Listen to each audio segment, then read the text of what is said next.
चलिए स्टार्ट करते हैं भक्ति मूवमेंट।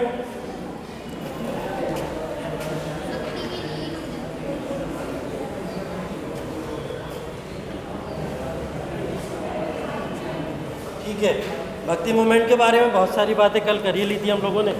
आज थोड़ा सा आगे चलते। ठीक, भक्तिज्म या भक्ति फिलॉसफी की जब हम लोगों ने बातें करी थी तो 5 टाइप के मैंने आपको दर्शन बताए थे। ये 5 टाइप के दर्शन होते हैं टोटल इस पूरे के पूरे प्रोसीजर के अंदर। ठीक है, जिनको हम लोग वेदांत दर्शन का नाम देते हैं। इन्हीं वेदांत दर्शन को, जिनको हम लोग अद्वैतवाद, द्वैतवाद, द्वैताद्वैतवाद, विशिष्ट द्वैतवाद या शुद्धाद्वैतवाद के नाम से भी जानते हैं। ठीक है, तो ये 5 टाइप के दर्शन हम लोगों ने यहाँ पे पढ़ लिए थे। ये 5 टाइप के दर्शन देने वाले तमाम अलग अलग हमारे संत थे जिन्होंने ये दर्शन दिए थे। उन संतों के बारे में कुछ चीज़ें हम लोग पढ़ रहे थे डिटेल में। जैसा पहला हम लोग ने किसके बारे में पढ़ा था? शंकराचार्य के बारे में। शंकराचार्य ने यहाँ पे 4 पीठों का निर्माण करवाया था। वो चारों पीठों का नाम आप लोग को मुझे उम्मीद है याद होगा। ठीक है, कल से याद हो गया होगा आपको। ठीक है, तो पहला पीठ कौन सा था उसमें? सबसे ऊपर वाला ज्योतिष पीठ, सबसे नीचे वाला श्रृंगेरी पीठ, उत्तर वाला कौन सा था?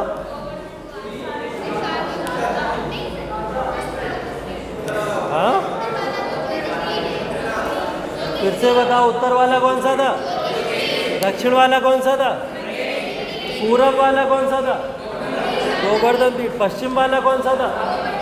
शारदा पीठ। ठीक है, तो ये 4 पीठ थे। इन चारों पीठों की बात हम लोगों ने कर ली थी। ठीक, थोड़ा सा चलिए पीछे चलते हैं। भक्ति मूवमेंट जब शुरू हुआ था, यहाँ से थोड़ी सी बात कर। भक्ति मूवमेंट मैंने आपको बताया 8वीं शताब्दी के अंदर भक्ति मूवमेंट भारत के अंदर शुरू हुआ। और भारत में जब दक्षिण भारत के अंदर भक्ति मूवमेंट शुरू हुआ था तो भक्ति मूवमेंट को शुरू करने वाले लोगों में सबसे पहले नाम हमारे पास किसका आता था? शंकराचार्य। ठीक है, तो शंकराचार्य का जब थोड़ा सा इतिहास के पीछे चले हम लोग तो हमको एक चीज़ पता होनी चाहिए कि भक्ति मूवमेंट को शुरू होने के पीछे कुछ कारण थे। उन कारणों में एक तो मैंने बताया था इस्लाम का उदय। इस्लाम का उदय, जिस तरीके से इस्लाम फैल रहा था। दूसरी चीज़ जैन धर्म, बौद्ध धर्म, ये जिस तरीके से यहाँ पे प्रोपोगेट हो रहा था, दूसरा कारण था। और तीसरा कारण एक और था। वो कारण ये था कि हिंदू धर्म में जो सेक्ट डिवाइड हो गए थे। ठीक है, कई सारे क्या हुआ था, सेक्ट में हिंदू धर्म डिवाइड हो गया था। अब वो कई सारे सेक्ट में 2 सेक्ट मेन है जिनकी हम लोग बात करते हैं। एक कौन सा है? शैविज्म, और दूसरा वैष्णविज्म। इसी की तो बात करते हैं हम लोग। तो बोला जाता है कि शैविज्म को मानने वाले जो लोग होते थे उनको बोला जाता था नयनार संत। क्या बोला जाता था?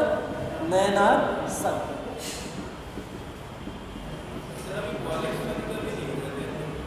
हाँ, हम लोग थोड़ा पीछे गए हैं कहानी में। ठीक है, कहानी में पीछे गए। हम लोग शंकराचार्य की बात कर रहे थे तो शंकराचार्य से रिलेटेड कुछ फैक्ट बता रहा हूँ मैं। ठीक है, हाँ, तो ये जो 8वीं शताब्दी में ये शुरू हुआ भक्ति आंदोलन, ये भक्ति आंदोलन शुरू होने के पीछे कारण क्या था? कारण में तीसरा कारण था हिंदू धर्म में जो 2 संप्रदाय अलग अलग डिवाइड हो गए।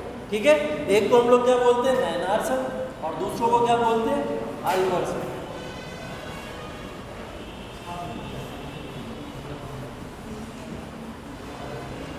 ठीक है, ये 2 संप्रदाय में 8वीं शताब्दी में पूरा का पूरा हिंदू धर्म डिवीजन में आ चुका था। अब इस डिवीजन को भी तो रोकना था, किसी तरीके से हिंदू धर्म को यूनाइट करना था और उनको एक राह पे लेके आना था। अब उस एक राह पे लाने के लिए यहाँ से शंकराचार्य निकले।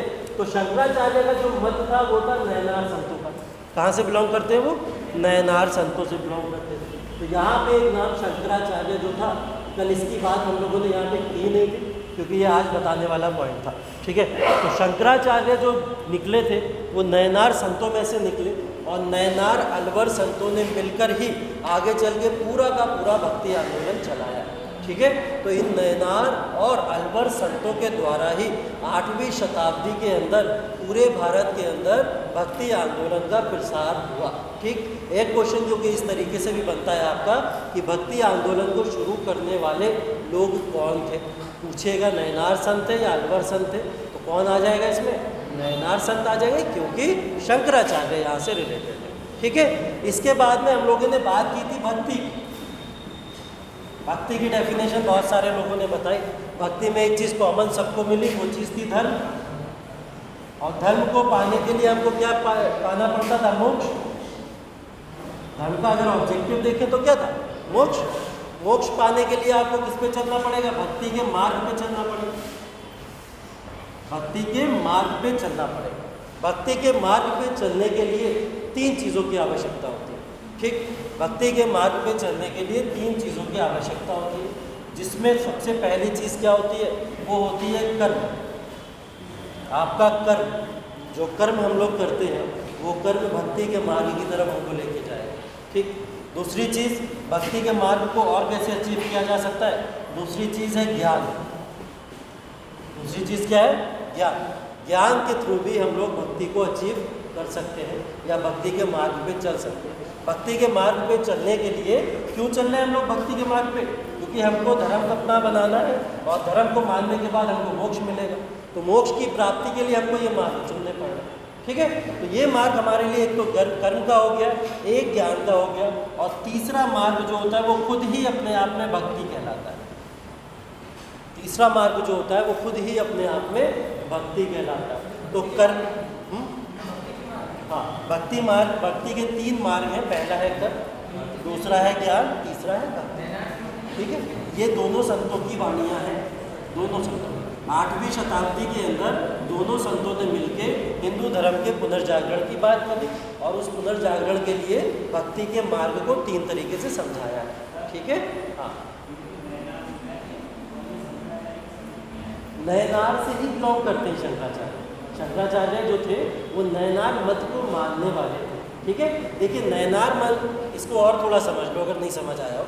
नयनार संत का मतलब, नयनार उसको बोलते हैं तो भगवान शिव की पूजा करते हैं। किसकी? भगवान शिव। नयन से याद रखो, तीसरा नयन जब खुल जाता है भगवान शिव का तो नयनार संत हो जाएंगे। अलवर संत होते हैं जो विष्णु को मानते हैं। भगवान विष्णु को जो लोग मानते हैं वो अलवर होते हैं। यहाँ पे चाहे तो आप एक बार नोट कर लो, ये विष्णु के हैं और ये शिवा है। ठीक है, तो जो नयनार होते हैं वो शिवा की पूजा करने वाले लोग और अलवर होते हैं वो विष्णु की पूजा करने वाले लोग। ठीक है, ये नयनार और अलवर के अंदर बेसिक डिफरेंस है। तो शंकराचार्य कौन थे? नाम के आगे ही शंकर लगा है। ठीक, इनके बचपन का नाम भी शंकर था, आगे चल के आचार्य बन गए। आचार्य को क्या बोलते हैं? जब कोई बहुत ज्ञान की प्राप्ति कर ले तो वो आचार्य बन जाता है। तो वो आचार्य बनने के बाद शंकराचार्य बने। ठीक है, इसीलिए इनको शंकराचार्य बोला जाता है। तो यही मैं बता रहा हूँ कि इन दोनों संतों ने 8वीं शताब्दी में हिंदू के पुनर्जागरण की जो बात करी, उसी पुनर्जागरण के लिए हमको क्या करना पड़ा? ये भक्ति के मार्ग को चुनना पड़ा। ठीक, इस भक्ति के मार्ग को चुनने के लिए 3 रास्ते हमारे पास हैं।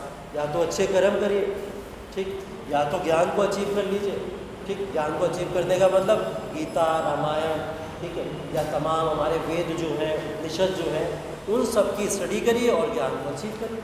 तो ये ज्ञान को अचीव करना हो गया। तीसरी चीज़ भक्ति। भक्ति का मतलब जिन्होंने ये ज्ञान अचीव कर रखा है उन्हीं के रास्ते पे चलिए।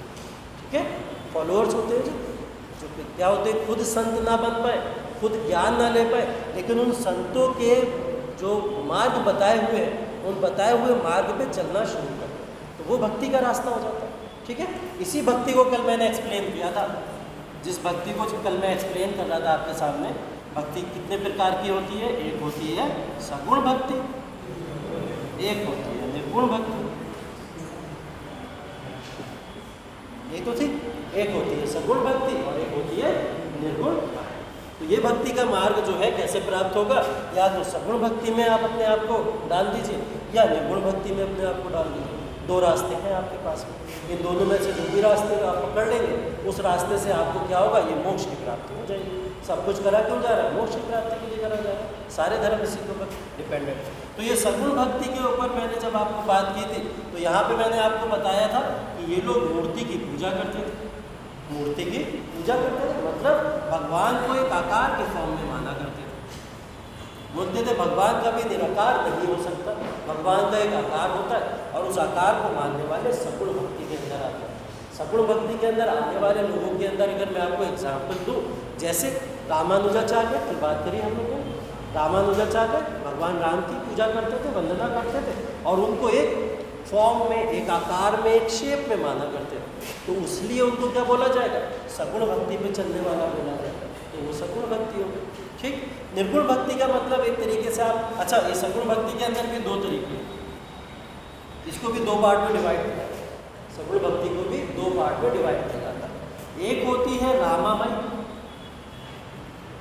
और एक होती है कृष्णमय। मतलब समझ कौन था आपको? एक राम की भक्ति करने वाले और एक भगवान कृष्ण की भक्ति करने वाले। ठीक है, तो जो जो राम की भक्ति करने वाले लोग थे उसमें एक एग्जाम्पल जैसे मैंने आपको क्या बता दिया, रामानुजाचार्य, वो भगवान राम की भक्ति करने वाले।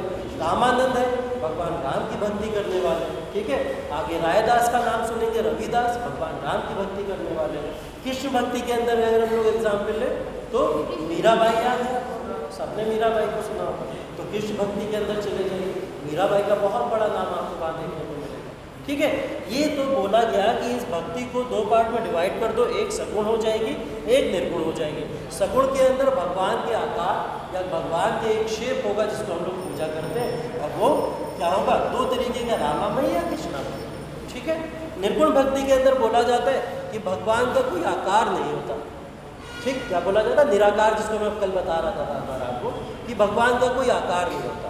भगवान को जब भी आप पूछते हैं तो भगवान शेपलेस होता है जिसका कोई आकार नहीं है, भगवान टाइमलेस होता है जिसका कोई समय नहीं है। ठीक है, और भगवान जो होता है इनविंसिबल होता है, मतलब आप उसको इमेजिन ही कर सकते हैं सिर्फ और सिर्फ, मतलब उसकी कल्पना कर सकते हैं लेकिन उसको किसी आकार में आप बना नहीं सकते। तो ऐसे लोग कौन थे, वो निर्गुण भक्ति वाले थे। इनका टारगेट ये नहीं था कि इन लोगों को अपोज करना है, इस बात को बहुत अच्छे से ध्यान रखिएगा। इनका टारगेट ये नहीं था कि इन लोगों को अपोज करना है, इनका टारगेट सिर्फ इतना था कि आप किसी भी फॉर्म में भगवान की पूजा करें, लेकिन पूजा जरूर करें। ठीक है, भगवान को पूजे ज़रूर, क्योंकि जब तक आप भगवान को नहीं पूछते हैं ये चीज़ आप लोग के अंदर कभी आ ही नहीं पाएगी। कर्म जिसको हम लोग कहते हैं, इंसान कर्म करता क्यों है, क्योंकि वो कहीं ना कहीं, अगर आप लोग यहाँ पे टेस्ट दोगे बैठ के, तो टेस्ट दो तरीके से आप लोग टेस्ट को दे सकते हैं। एक तो अपना खुद का इम्प्रूवमेंट करोगे, अच्छे से अच्छा खुद करने की कोशिश करोगे। दूसरी चीज़ क्या होगी, टीचर्स को कहीं ना कहीं ये चीज़ रियलाइज़ कराने के लिए कि देखिए हमारे अच्छे मार्क्स आ सकते हैं और हम अच्छे स्टूडेंट हैं। दो तरीके, तो इस दोनों तरीकों को कर्म ही तो बोला जा रहा है, आप अपना कर्म ही तो कर रहे हैं। ठीक है, तो उस कर्म की यहाँ पे संज्ञा की बात हो रही है, तो इसी कर्म को निर्गुण भक्ति के अंदर बहुत डिटेल में बताया गया। बोले अपना कर्म करते रहो, भगवान का शेप है, आकार है, नहीं है, इन सब चक्करों में ना पड़े, सिर्फ अपना कर्म करते रहो। इन्होंने एक ईश्वरवाद के ऊपर ज़्यादा से ज़्यादा फोकस किया है। जैसे एग्जाम्पल इसके अंदर अगर हम लोग बात करें तो कबीरदास उन्होंने निर्गुण भक्ति को अपनाया था, और कभी भी ये नहीं बोला कि भगवान का कोई शेप है, आकार है, या भगवान किसी तरीके का हो सकता है। तो वो किसके अंदर आ जाएंगे, निर्गुण भक्ति का एक एग्जाम्पल हो जाएगा। ठीक है, तो ये बैकग्राउंड क्लियर है आप लोगों को। नैनार, अलवार या जो भी है, रामामय, कृष्णामय, ऐसी कुछ भी फिलॉसफी जो है, ये सारी की सारी फिलॉसफी को एक बार जिनको नोट करना है नोट कर लीजिए, जिनको यहाँ पे फिर से पूछना है तो डाउट एक बार फिर से पूछ लीजिए, कहीं इसमें कोई डाउट। इसके बाद आगे चलते, नोट हो गया।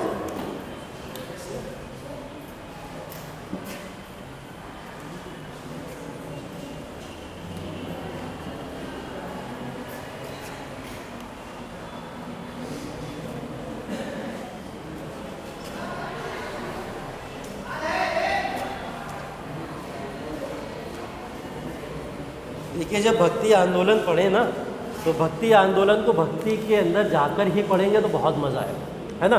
जिन चीज़ों को हम लोग यहाँ पे पढ़ रहे हैं, अगर इन चीज़ों को आप लोग रियलाइज़ करके पढ़ोगे, एक्चुअल में यहाँ पे इमेजिनेशन करोगे ना उस पावर का, उस फीलिंग का जब इमेजिनेशन करोगे, तो ये सब चीज़ें आपके लिए सिर्फ शब्द बचेंगे, इमोशन सारे क्लियर हो जाएंगे। ठीक है, तो वो शब्द याद करना बड़ी बात नहीं होती है, इमोशंस को अंदर अपने लाना बड़ी बात होती है। तो एक बार इमोशंस आपके अंदर जब बैठ जाएंगे तो सारे के सारे शब्द खुद याद होते चले जाएंगे। ठीक है, इसी के बाद में हम लोग ने शंकराचार्य की बात कर ली थी, दूसरा रामानुजाचार्य की बातें कर रहे थे।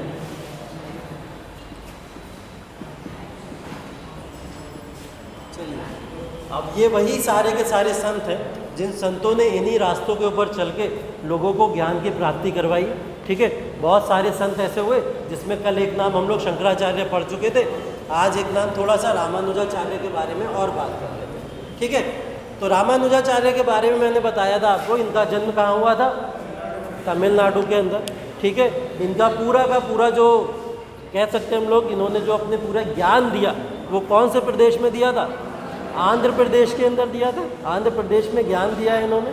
अपने जितने भी इन्होंने वहाँ पे स्पीचेस वगैरह जो भी दिए थे, सारे के सारे उपदेश इनके सब आंध्र प्रदेश में। तो इनकी दो कर्म भूमि है, एक है तमिलनाडु और एक है आंध्र प्रदेश। दोनों जगहों पे इन्होंने काम किया। रामानुजाचार्य जब यहाँ पे लेके आए थे अपनी फिलॉसफी, तो इस फिलॉसफी को क्या बोला गया था? विशिष्ट द्वैतवाद। ठीक है, तो विशिष्ट द्वैतवाद के बारे में हम लोग कल बात कर चुके हैं। ठीक, चलिए इसके बाद में रामानुजाचार्य को जाना जाता है दो वजह से। एक वजह है इन्होंने श्री भाष्य की रचना की। ठीक, श्री भाष्य की रचना करने के लिए जाना जाते हैं। हाँ? विशिष्ट द्वैतवाद के बारे में फिर से बता रहे हैं। अच्छा, विशिष्ट द्वैतवाद एक ऐसी फिलॉसफी थी जिसकी कल हम लोग बात कर रहे थे, जिसने बोला था एक आत्मा होती है जीव और एक परमात्मा होता है। ठीक है, तो परमात्मा और जीव दोनों कैसी है? अलग अलग चीज़ें हैं। अद्वैतवाद में क्या बोला गया? दोनों एक ही चीज़ है। इसमें क्या बोला गया? दोनों अलग चीज़ें हैं। लेकिन उसके बाद में भी हम लोग टारगेट या एम दोनों का क्या समझते हैं? एक ही समझते हैं। रास्ता क्या है, मार्ग क्या है, पुष्टि उनकी एक ही है, जाना एक ही जगह पे। ठीक है, तो ये दो अलग अलग चीज़ों की कल्पनाएं उन्होंने करके दिखाई हैं। यही विशिष्ट द्वैतवाद के अंदर बात की गई। अद्वैतवाद से ये इसलिए लगा क्योंकि उन्होंने एक ही माना है। ठीक है, तो श्री भाष्य की रचना, श्री भाष्य की यहाँ पे इन्होंने रचना की थी। ठीक है, तो हाँ, ये रचना रचना रचना श्री भाष्य की रचना की थी इन्होंने, श्री भाष्य की रचना की थी इन्होंने। ठीक, इनको जो था, क्योंकि तमिलनाडु से बिलोंग करते थे, तो तमिलनाडु के अंदर एक जगह पड़ती है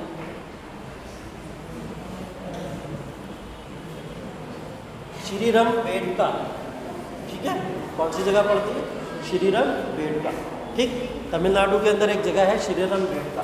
तो श्रीरंगपेटका के अंदर एक मठ था, जिसको हम लोग कल क्या पढ़ रहे थे, पीठ के फॉर्म में बातें कर रहे, तो मठ या पीठ आप लोग कह लीजिए, जिसको भी कह लीजिए। तो यहाँ का इनको अध्यक्ष बनाया गया, यहाँ का इनको अध्यक्ष बनाया गया था। अध्यक्ष क्यों बनाया गया था? क्योंकि इसी फिलॉसफी को, जो इन्होंने विशिष्ट द्वैतवाद दी है, इस फिलॉसफी को लोगों तक ज़्यादा से ज़्यादा आम कर सके या पहुंचा सके। तो ये विशिष्ट द्वैतवाद की फिलॉसफी को बनाने के लिए या पहुंचाने के लिए लोगों तक श्रीरंगपेटका के अंदर एक मठ और पीठ का इनको अध्यक्ष बनाया गया था। दूसरा पॉइंट इससे रिलेटेड। तीसरा पॉइंट,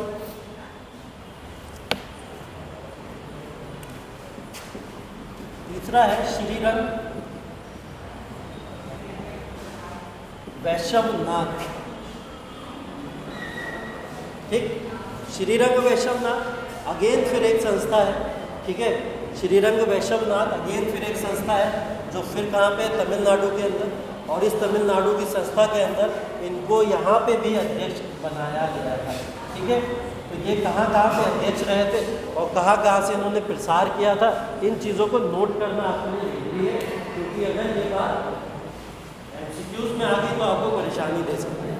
ठीक, श्रीरंग वैष्णवनाथ। ठीक, तो श्रीरंग वैष्णवनाथ को याद रखिएगा, वहाँ पे इन्होंने किया था। अब ये समय काल देखिए ज़रा, इनका समय काल अगर मैं बात करूँ रामानुजाचार्य, तो बोला जाता है कि 1000 लगभग सेंचुरी की बात कर लीजिए अगर आप, तो ये 10th सेंचुरी और 11th सेंचुरी लगभग यही समय है। ठीक है, 10th सेंचुरी या 11th सेंचुरी, इसके आसपास इन्होंने यहाँ पे पूरा का पूरा इनको भेज दिए। इस समय में भारत के अंदर कौन सा साम्राज्य था? दक्षिण भारत। कौन सा साम्राज्य था? दक्षिण भारत। दक्षिण भारत में ये वाला साम्राज्य कौन सा? चोला। चोला साम्राज्य तो है, यहाँ पे चेरा थे और ये पांड्या थे। ये तो देखो, ये वाला साम्राज्य कौन सा है? चोला साम्राज्य। कौन सी जगह है?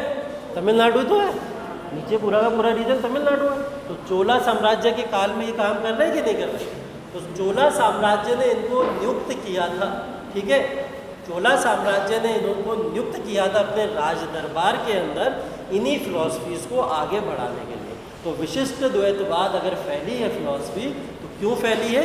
पहली चीज़ तो इनको जो अध्यक्ष बनाया जा रहा है जगह जगह पर मठ और पीठों के अंदर, और उसके बाद राजा का भी संरक्षण जब प्राप्त हो जाए, तो चोल साम्राज्य का इनको यहाँ पे संरक्षण प्राप्त था, जिसकी वजह से इन्होंने अपनी फिलॉसफी को और ज़्यादा लोगों तक पहुंचाया। ठीक है, तो चोला साम्राज्य के अंदर भी ये वहाँ पे एक पद पे वहाँ पे नियुक्त किए गए थे, जिसके बाद इन्होंने अपने धर्म को और ज़्यादा लोगों तक फैलाया। ठीक है, तो इस पॉइंट को याद रखिएगा, चोला साम्राज्य से रिलेटेड है ये, इस समय की बातें जब हो रही। ठीक, बाकी मूर्ति उर्ति वाली बात तो कल बता दी थी मैंने आपको। अब हाँ, क्या होता था? राजा राम चोला, देखो ये इनका जो काल रहा है, ये बोला जाता है कम से कम 120 साल जीवित रहे थे। रामानुजाचार्य कब तक जीवित रहे? 120 साल। अब 120 सालों में राजा सोचो कितने बदल जाएंगे। ठीक है, तो किसी एक राजा के अंदर संरक्षण नहीं मिला, इसलिए मैंने बोला पूरा चोला साम्राज्य ही लिख दीजिए इसके अंदर। ठीक, तो 3-4 राजा थे जिसमें इनको संरक्षण मिला हुआ था, तो 3-4 राजाओं का नाम अलग अलग लिखने की ज़रूरत नहीं है, चोल साम्राज्य ही लिख लेंगे काफ़ी। ठीक है, बाकी और जो भी चीज़ें थी कल इनके बारे में बता चुका हूँ, ये मिसिंग चीज़ें थी मैंने आपको आज बता दी। ठीक है, इनको एक नाम से और भी जाना जाता है, टाइटल है इनका, संधि दी जाती है तो एक तरीके से बोला जाता है कि दक्षिण भारत का प्रकाश। ठीक है, दक्षिण भारत का प्रकाश रामानुजाचार्य को बोला जा रहा है। ठीक है, दक्षिण भारत के प्रकाश के नाम से ये जाना जाता है।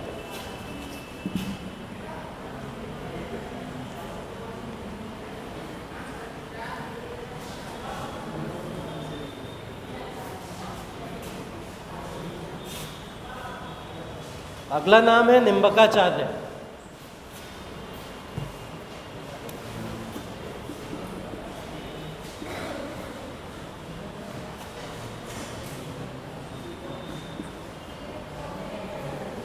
निम्बकाचार्य ने कौन सी फिलॉसफी दी थी? द्वैतवाद। और इनके साम्राज्य को जो इन्होंने संगठन बनाया था उसको क्या कहा जाता था? सनक संप्रदाय बोला जाता था। ठीक है, तो निम्बकाचार्य से रिलेटेड 2 पॉइंट तो ये याद रखिए। सबसे बड़ी बात यहाँ पे याद रखने वाली ये है कि निम्बकाचार्य को बोला जाता है कि ये शिष्य थे रामानुजाचार्य। रामानुजाचार्य के शिष्य कौन है? निम्बकाचार्य। ठीक है, तो रामानुजाचार्य से इन्होंने जितना भी लिया था सारा का सारा ज्ञान उन्हीं से लिया था। दूसरी चीज़, रीजन भी कॉमन, क्षेत्र भी कॉमन, वही मद्रास तमिलनाडु, उसी रीजन से आंध्र प्रदेश, वहीं इन्होंने पूरा का पूरा प्रसार किया है अपनी जो भी फिलॉसफी दी थी उस पूरी की पूरी फिलॉसफी का। ठीक है, इसके अलावा इन्होंने क्या करा था, देखिए जो भी फिलॉसफी दी थी उस फिलॉसफी के अंदर इन्होंने द्वैतवाद में अद्वैतवाद और द्वैतवाद दोनों को मिक्स कर दिया। ठीक, दोनों को मिक्स करने का मतलब लोगों के अंदर हार्मनी को डेवलप करना था, पहली चीज़। लोगों के अंदर यूनिटी डेवलप करना था, मतलब लोगों के अंदर एकता भी आए और लोगों के अंदर मानवता की चीज़ों को भी डेवलप करना है। मतलब आपसी जो कहीं ना कहीं लोगों के अंदर एक तरीके से जो कंपटीशन रहता था ना, जो प्रतियोगिता लोगों के अंदर धर्म को लेकर रहती थी, उसको ख़त्म करने का ये प्रयास करते रहे अपने जीवन में। ठीक है, इसलिए इन्होंने रामानुजाचार्य के शिष्य होने के बाद भी अपनी जो फिलॉसफी दी वो फिलॉसफी बिल्कुल हटके दी, द्वैतवाद जिसको बोल रहे हैं। तो जब इन्होंने द्वैतवाद दी तो फिलॉसफी के अंदर दोनों तरीके के लोगों को यहाँ पे मर्ज करने की बात की गई। ठीक है, तो इस बात से ये समझा जा सकता है कि उस सदी के अंदर इन्होंने जो संप्रदाय अलग अलग हो गए थे उन संप्रदाय को एक करने की यहाँ पे बात की थी। ठीक है, रामानुजाचार्य को फॉलो कर रहे ऐसे बहुत लोग आपको मिलेंगे, आगे चल के अभी पढ़ते चले जाओगे, ऐसे बहुत लोग मिलेंगे कि उनके गुरु किसी और पंथ को मान रहे थे लेकिन शिष्य बदल के किसी और पंथ को मानने लगे, लेकिन फिर भी वो अपना शिष्य या गुरु उन्हीं लोगों को माना करते थे। ठीक है, इस बात के ऊपर थोड़ा सा चलिए इन्होंने एक फिलॉसफी दी थी जिसको बोला जाता है राधा माधव। राधा माधव। अब राधा माधव का मतलब क्या होता है? राधा माधव का क्या मतलब है? राधा कृष्ण की बातें हो रही है ना यहाँ पे। ठीक है, तो हाँ, राधा नहीं, माधवाचार्य नहीं है ये, माधव राधा कृष्ण की बातें हो रही है। माधव संज्ञा दी जा रही है किसको? यहाँ पे कृष्ण के लिए बात की जा रही है। राधा जी के साथ में कृष्ण जी का नाम हमेशा जुड़ता है। ठीक है, तो यही राधा माधव इन्होंने यहाँ पे क्या करा था, एक परंपरा चलाई थी।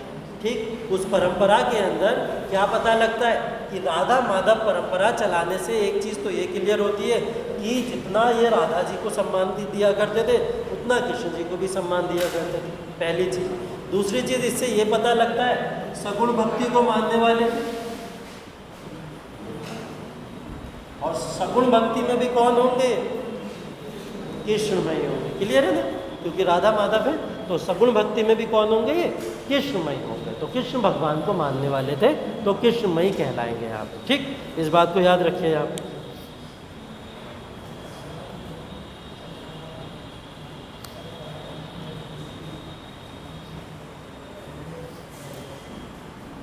हो गए ना?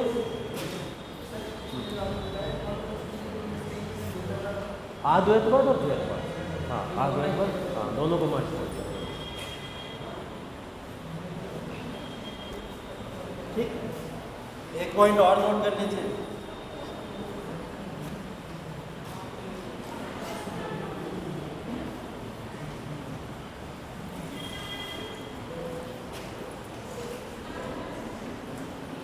दशाश्लोकी और वेदांता,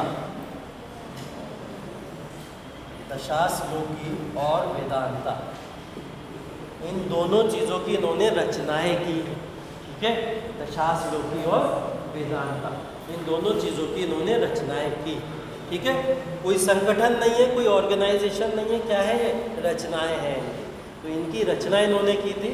दशाश्लोकी और वेदांता के अंदर इन्होंने वेदों के बाद में उपनिषद को आप किस तरीके से स्वीकार करेंगे उसका वर्णन इसके अंदर दिया गया। ठीक है, क्योंकि लोग वेदों के बाद में आप उपनिषद को किस तरीके से स्वीकार करेंगे उसका वर्णन यहाँ पे दिया गया, क्योंकि लोग वेदों से हटने के लिए बहुत समय तक तैयार नहीं थे।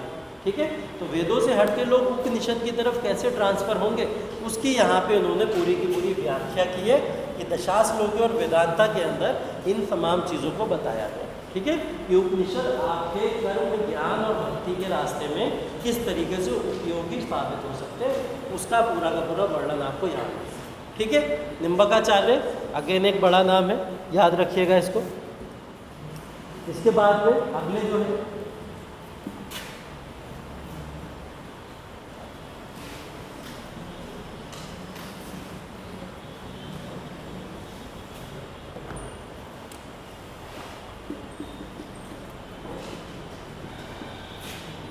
रामानंद।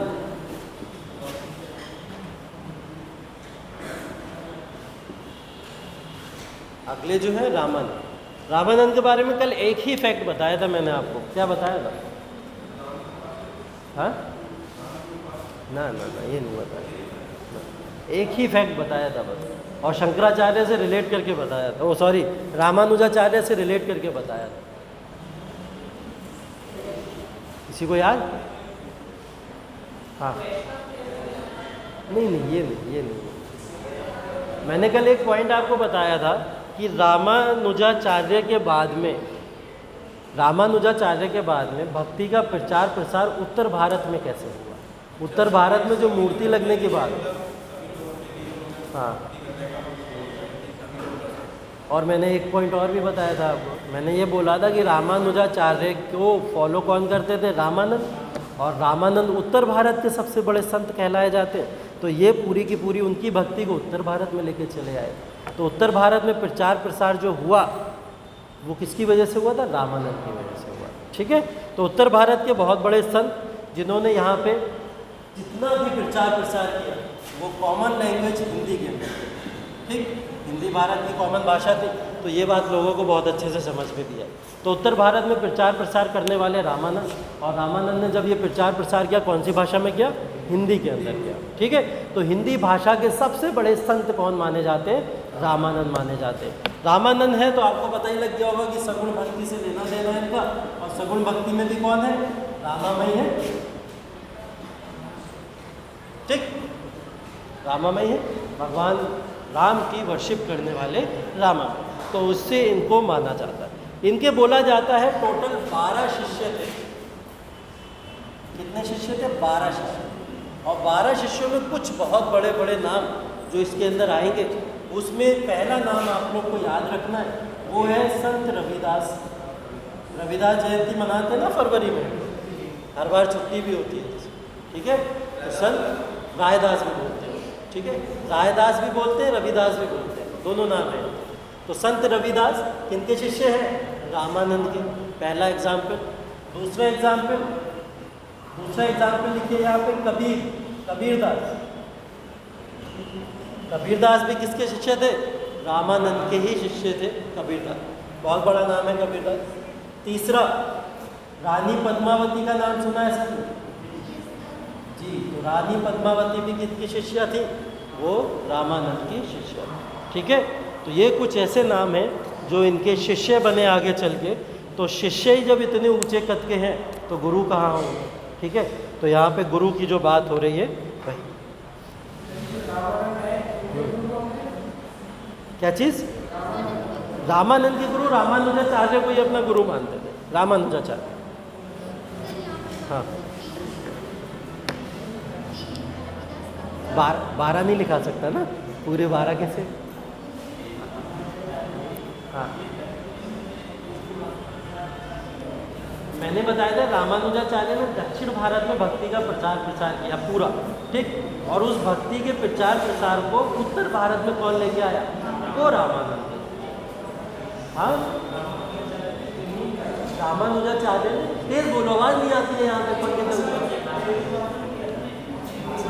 कौन सी? रामानुजाचार्य।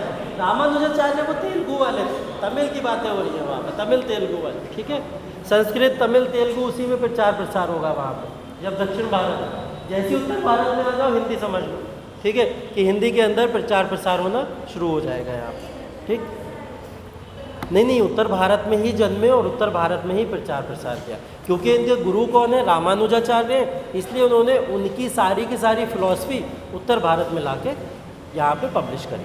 ठीक है, इन्होंने देखिए जाति व्यवस्था का बहुत ही विरोध किया है। जो जाति व्यवस्था होती थी, और ख़ास करके उत्तर भारत में हमने जाति व्यवस्था बहुत देखी। ठीक है, तो उत्तर भारत की जो जाति व्यवस्था थी उसको ये ख़त्म करना चाहते थे। ठीक है, तो उस उत्तर भारत की जाति व्यवस्था को ख़त्म करने के लिए इन्होंने बहुत सारी रचनाएं भी की। ठीक है, जैसे एक रचना सुनेंगे आप, ज्ञानवली। ठीक है, ज्ञानवली इनकी रचना थी, नाम लिख लीजिए। रामानंद की ये रचना है जिसका क्या नाम है? ज्ञानवली।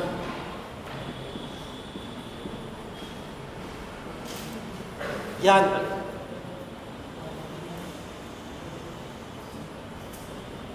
जातिवादी व्यवस्था को दूर करने के लिए या जाति प्रथा को दूर करने के लिए इन्होंने ज्ञानवली की रचना की। ज्ञानवली के अंदर कुछ ऐसे इन्होंने यहाँ पे चीज़ें लिखी है जिसकी वजह से लोगों तक बातें पहुँची। लोगों तक बातें कैसे पहुँचती हैं? या तो आज के समय में जिसको आप लोग शेरो शायरी कहते हैं, इस तरीके से। ठीक है, लोगों तक शेरो शायरी के फॉर्म में एक बहुत ही मुख्तसर या छोटी सी चीज़ में शब्दों में बयान कर दिया जाता है उसको। उस समय क्या होते थे? दोहे होते थे, शब्द होते थे। ठीक है, या क्या होती थी उस समय? बहुत सारी ऐसी कृतियाँ होती थी जिसके अंदर इनको एक्सप्लेन किया जाता था। तो इन्होंने एक चीज़ बोली थी, जाति पाति पूछे ना ही कोई।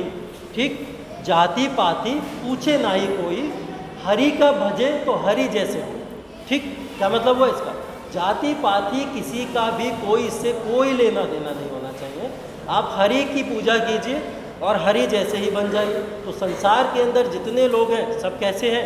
हरि जैसे हैं और हरि को ही मानने वाले हैं। हरि की बात हो रही है तो कौन बात कर रहा है? किसकी बात? हाँ,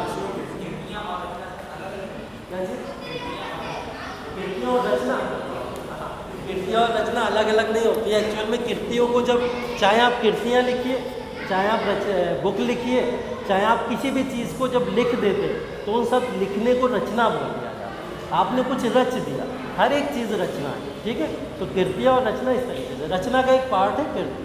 ठीक है, तो इस तरीके से बोला। तो जाति व्यवस्था के काफ़ी अगेंस्ट होने की वजह से इन्होंने जाति व्यवस्थाओं की बातें भी की है और इस तरीके से लोगों को समझाने की कोशिश भी की है कि भगवान के अंदर ही सारी की सारी चीज़ें निपुण हैं। भगवान हर चीज़ के लिए सक्षम है और उसी भगवान की बनाई हुई जितनी भी समाज के अंदर लोग हैं, जितने भी लोग हैं, वो सब भगवान के बनाए हुए हैं। तो जाति या पाति जैसी कोई भी चीज़ होती ही नहीं। ठीक है, आगे चल के इसको गुरु नानक और अच्छे से एक्सप्लेन करेंगे जब हम लोग गुरु नानक की बात करेंगे। ठीक है, तो इनसे रिलेटेड याद रखिएगा ज्ञानवली।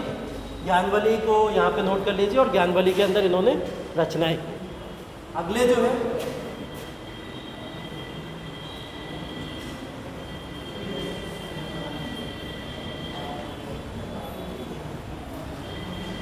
आज नोट कर ले रहे हो ना, ठीक सही है? अच्छा, हाँ हाँ,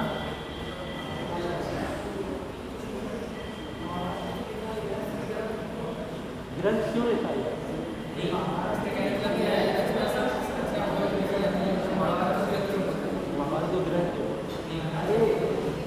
बुक्स हैं, वो किताबें हैं। जब किताबों को लिखा जाता है, क्या होता है, जब किसी तरीके का आपको कुछ चीज़ समझाने के लिए, मैसेज करने के लिए, कुछ ऐसी चीज़ों को जब रचित किया जाता है तो वो ग्रंथ हो जाता है। ठीक है, इसका कन्फ्यूज़न मुझसे क्लास के बाद ज़रूर पूछिएगा, मैं सब डिटेल में बताऊँ। ठीक है, चलिए अगला लिखिए कबीरदास। 5 में है कबीरदास।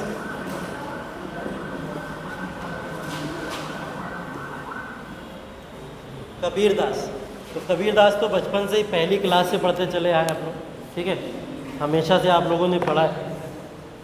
तो कबीरदास को बोला जाता है कि हिंदू पुनर्जागरण जब हो रहा था पूरे भारत के अंदर, तो हिंदू पुनर्जागरण के अंदर ये एक बहुत बड़े कवि बन के आए, जिन्होंने एक नया पाथ लोगों के लिए यहाँ पे डिक्लेयर किया था। उस नए पाथ को बोला जाता है निर्गुण भक्ति। ठीक है, क्या बोला जाता है? निर्गुण भक्ति। अभी इनके गुरु का नाम बता दिया था मैंने, कौन है? रामानंद है। ठीक है, रामानंद इनके गुरु। तो इन्होंने निर्गुण भक्ति को जन्म दिया यहाँ पे आके। पहली तो चीज़ ये थी,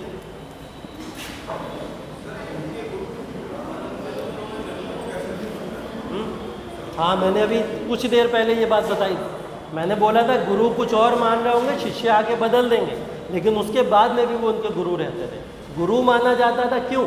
उनके सिद्धांत या प्रिंसिपल्स पे चलने के लिए। ज़रूरी नहीं कि आपकी आस्था जो हो वो मेरी आस्था हो।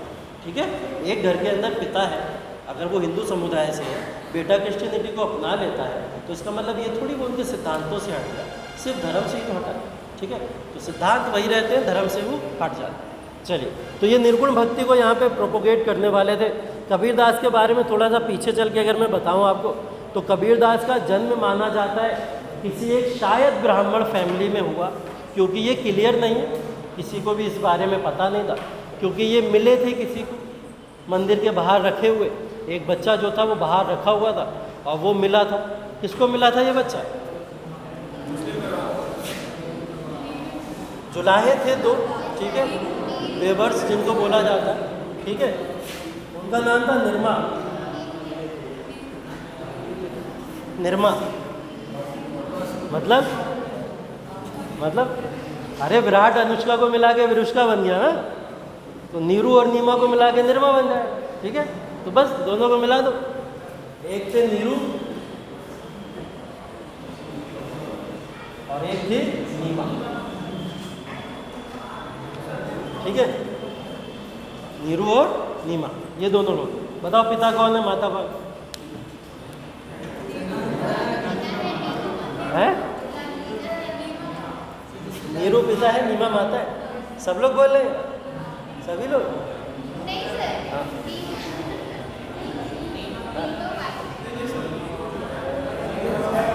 क्या नाम एक से है? निर्मा बोल तो दिया मैंने, निर्मा से याद।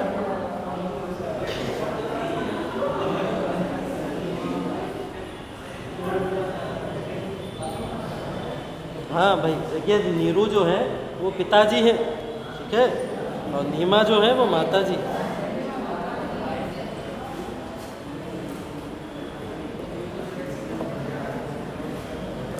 चलिए आगे देखते हैं। नीरू और नीमा दो जुलाहे थे उस समय। जुलाहा का मतलब होता वेवर्स जो होते थे, बुनकर जिनको बोला जाता है। उन बुनकरों ने इनको अडॉप्ट कर लिया था और अडॉप्ट करके पालन पोषण पूरा इन्होंने ही किया। ठीक है, तो उस पालन पोषण की वजह से भी ये काफ़ी इंस्पायर्ड थे और ये अपने माता पिता का भी बहुत सारा ज्ञान लिए हुए थे। दूसरी तरफ इन्होंने रामानंद को अपना गुरु माना हुआ था। अब दोनों को इन्होंने मर्ज कर दिया आपस में, और दोनों को मर्ज करने के बाद में इन्होंने अपना किसको लिया? निर्गुण भक्ति को अपनाया। ठीक है, और जब निर्गुण भक्ति को अपनाया तो ईश्वर को एक मानते हुए इन्होंने क्या बोला कि ईश्वर एक है और ईश्वर को मानने के तरीके बहुत सारे हो सकते हैं। ठीक है, अब ये जो भी बोला करते थे, जितना भी बोला करते थे, वो सारे इनके शिष्य इनके पीछे पीछे चला करते थे। ये जो भी बोलते थे वो लिख लेते थे। हाँ, नहीं, नीरू नीमा जो है ये ब्राह्मण नहीं है, इनका जन्म ब्राह्मण फैमिली में हुआ था। नीरू नीमा को तो बोला जाता है शायद मुस्लिम संप्रदाय से बिलोंग करते हैं। ठीक है, तो ऐसा माना जाता है, लेकिन ये सब लिखी हुई चीज़ें हैं, प्रमाणित नहीं हुई है। ठीक है, तो प्रमाणित नहीं है, इसलिए हम लोग बस इसको अभी डाउट में ही लेके चलते हैं। ठीक, इसी जन्म ब्राह्मण फैमिली में हुआ था। पाला एक कुछ जुलाहों ने था इनका, जिनका नाम नीरू और नीमा था। कहा जाता है ये लोग मुस्लिम फैमिली से बिलोंग किया करते थे, कहा जाता है, क्लियर नहीं है। ठीक। तो इसके बाद में कबीर दास ने जब निर्गुण भक्ति को यहाँ पे प्रोपोगेट करना शुरू किया, तो उसी निर्गुण भक्ति से इन्होंने बहुत सारी फिलॉसफी देना शुरू करी। तो मैं बता रहा था कि जब ये चला करते थे तो ये कुछ भी बोलते चला करते थे, इनके शिष्य पीछे पीछे लिखते चलते, ये कुछ भी बोलते थे शिष्य पीछे लिख लिया करते थे, कुछ भी बोला करते, ठीक। तो उसी बहुत सारी चीज़ों को उन्होंने लिख लिया, और लिखने के बाद में क्या करा, एक पूरा का पूरा जो था बीजक करके, आपने नाम सुना होगा, क्या होता है बीजक?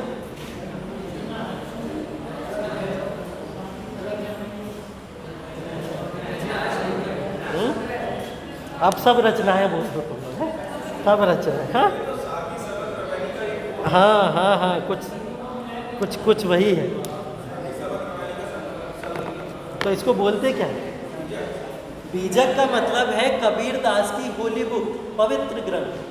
कबीर दास ने जितनी भी चीज़ों की रचनाएं करी, उन रचनाओं को या कबीर दास के फॉलोअर्स सब कहलाए कबीरपंथी। क्या कहलाए? कबीरपंथी। अब जब एक संप्रदाय ही पूरा बन गया है, तो उस संप्रदाय को मानने वालों की कुछ पुस्तक भी तो होगी, कोई ग्रंथ भी तो होगा। उस ग्रंथ को ही क्या बोला जाता था? बीजक बोला जाता था, ठीक है। तो कबीरपंथी को मानने वाले लोग इसको मानते हैं, बीजक को मानते, ठीक है, बीजक को मानते। अब देखिए बीजक जो होता है आपका, बीजक को भी समझ लीजिए थोड़ा सा।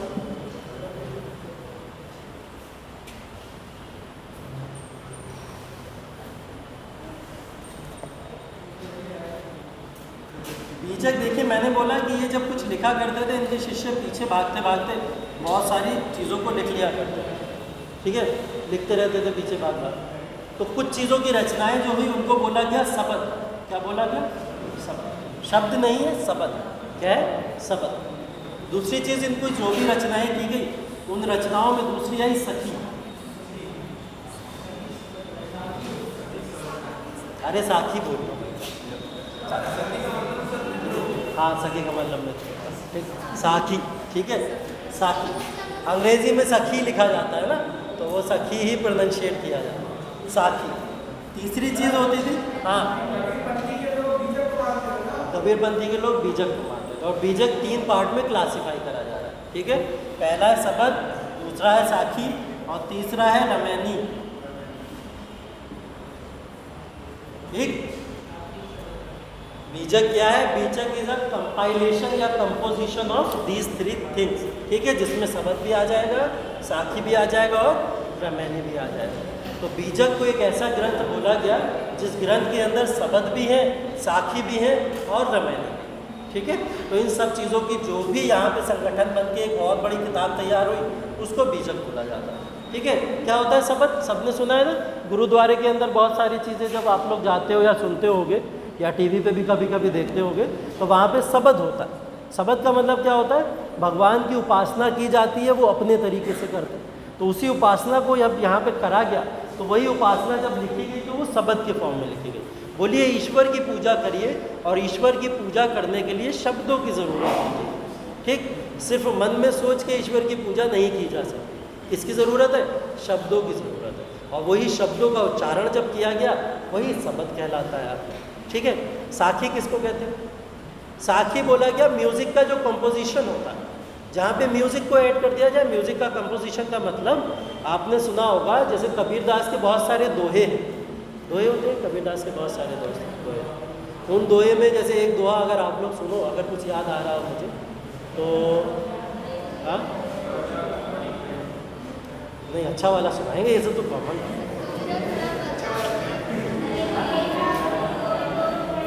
हाँ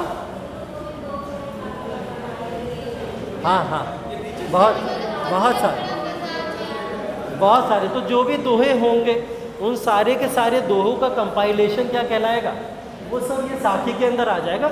हाँ, जब उसको आप लय पकड़ के बोलेंगे, लय पकड़ के बोलेंगे मतलब जब गा के बोलते हैं आप उसको, ठीक है। जब भी आप उसको गा के बोलेंगे, लय पकड़ के बोलेंगे, तो वो क्या बन जाएगा? वो बन जाएगा साखी। रमैनी होता है इसी तरीके से, ठीक है। हाँ, साखी में याद आ गया, साखी में जैसे एक साखी लिखी गई थी, उसको बोला जाता है कि माटी कहे कुमार से, तू क्यों रौंदे मोहे, ठीक। एक दिन ऐसा आएगा मैं रौंदूंगी तो, ठीक। तो ये क्या है, ये साखी है एक तरीके की, और इस साखी को इन्होंने यहाँ पे रचित किया। रमैनी क्या होती है? रमैनी, अब ये वाली जो चीज़ मैंने बताई, इसको गा के बोलोगे जब आप, तो वो साखी हो जाएगी। गा मैं सकता नहीं हूँ, भाग जाओगे सब, ठीक है। तो तीसरी चीज़ रमैनी होती है। रमैनी का मतलब क्या होता है? रमैनी के अंदर जब एक अलंकार को दूसरे अलंकार से मिला दिया जाए, ठीक है, एक अलंकार को दूसरे अलंकार से मिला दिया जाए। हाँ, गाई ना जाए, गाई ना जाए, ठीक है। जैसे एक है आपकी हाँ बोलो बोलो बोलो, कुछ बोलो। माया मरी ना मन मरा, मर मर गए शरीर। माया मरी ना मन मरा, मर मर गए शरीर। आशा तृष्णा ना मरी, कह गए दास। ये क्या है?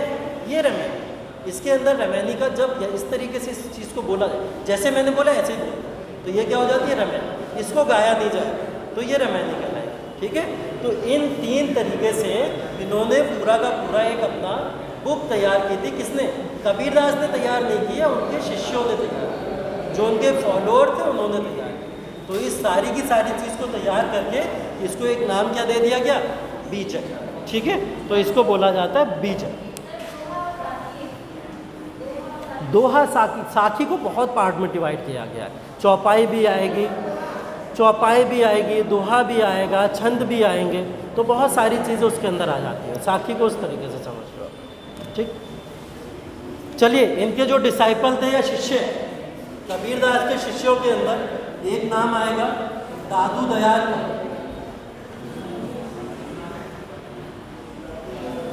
शिष्य एक है दादू दयाल, ठीक है। एक का नाम है कमाल और एक का नाम है कमाली।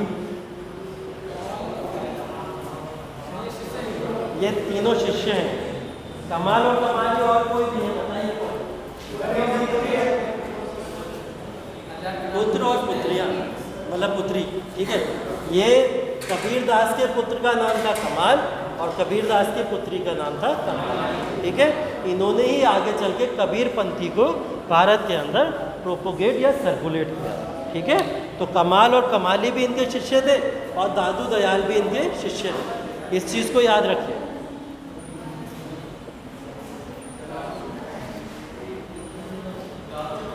दादू दयाल,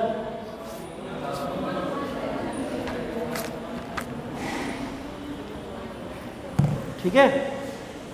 तो कबीरदास के शिष्य, अभी इनकी बात करेंगे हम लोग, दादू दयाल की भी बात करेंगे, इनके बारे में भी जानेंगे भी थोड़ा सा, ठीक है।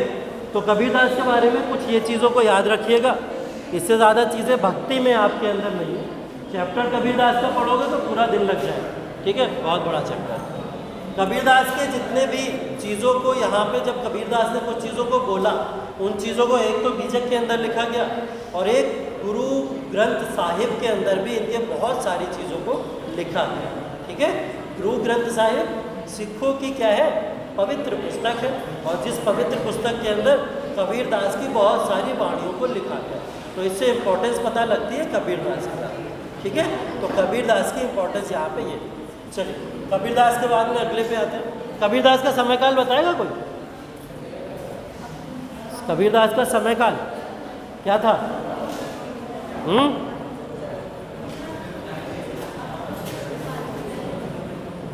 अच्छा, किसके थे ये समकालीन? कबीरदास, सिकंदर लोधी। अच्छा, सिकंदर लोधी के, तो चाहिए कौन सा समय होगा? सिकंदर लोधी के समय में इनका जन्म हुआ था, जन्म हुआ था 1498 ईस्वी में कबीरदास का जन्म हुआ सिकंदर लोधी के काल में, ठीक है। और 1498 से लेके 1518 तक ये जीवित रहे। कितने साल हो गए? भी 120 साल हो गया लगभग, 120 साल तक ये जीवित रहे। तो इनको बोला जाता है ये अकबर और जहांगीर के समकालीन कवि थे, ठीक है। अकबर और जहांगीर के समकालीन कवि कहलाए, ठीक, याद रखिए। 1518।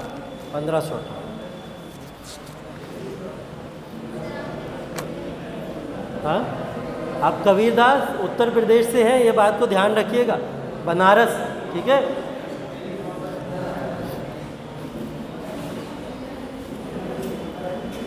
अगला आ जाते हैं गुरु नानक।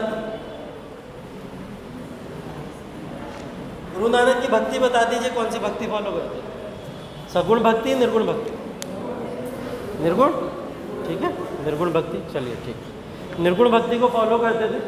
निर्गुण भक्ति को फॉलो करते हुए इन्होंने एक चीज़ बोली थी, वो चीज़ ये कि ईश्वर तक पहुंचने के लिए आपको किसी रिचुअल्स की ज़रूरत नहीं।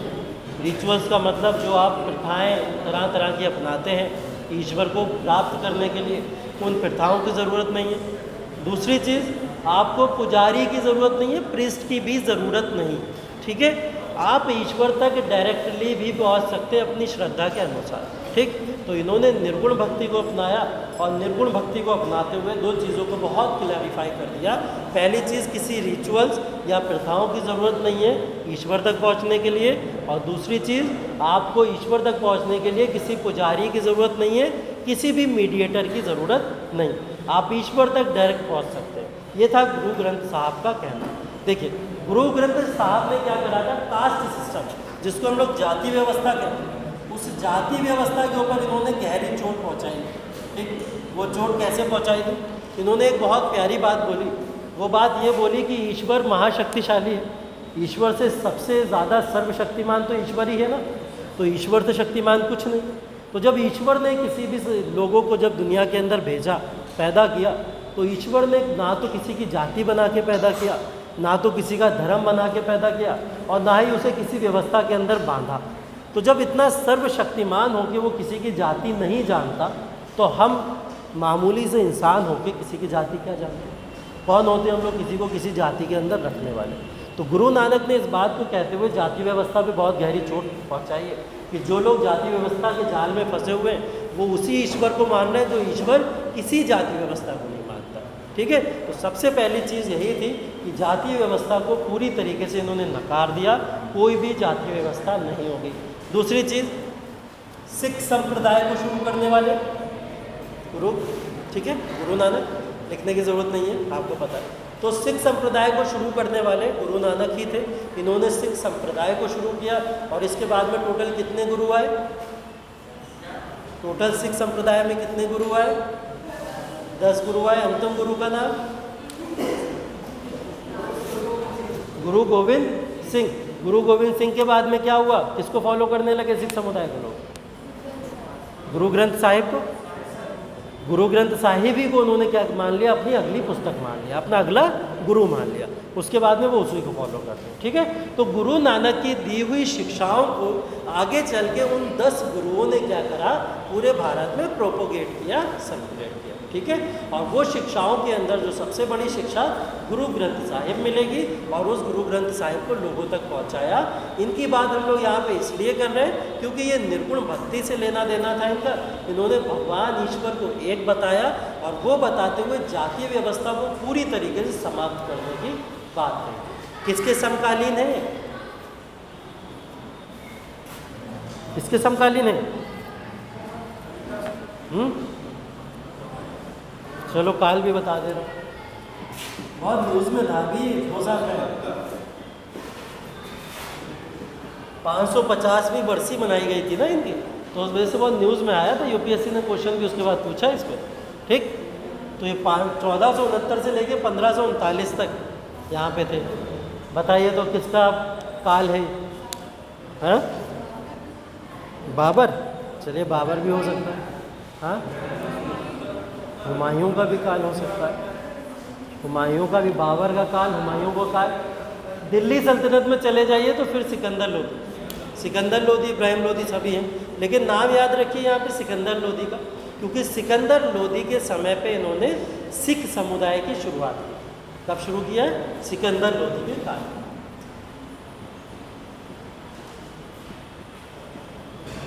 सिकंदर लोदी के काल में जो सिखिज़्म है या सिख समुदाय है वो यहाँ पे प्रोपोगेट होना शुरू हुआ था। यह समुदाय बना कब है? ये सिकंदर लोदी के समय पे बना।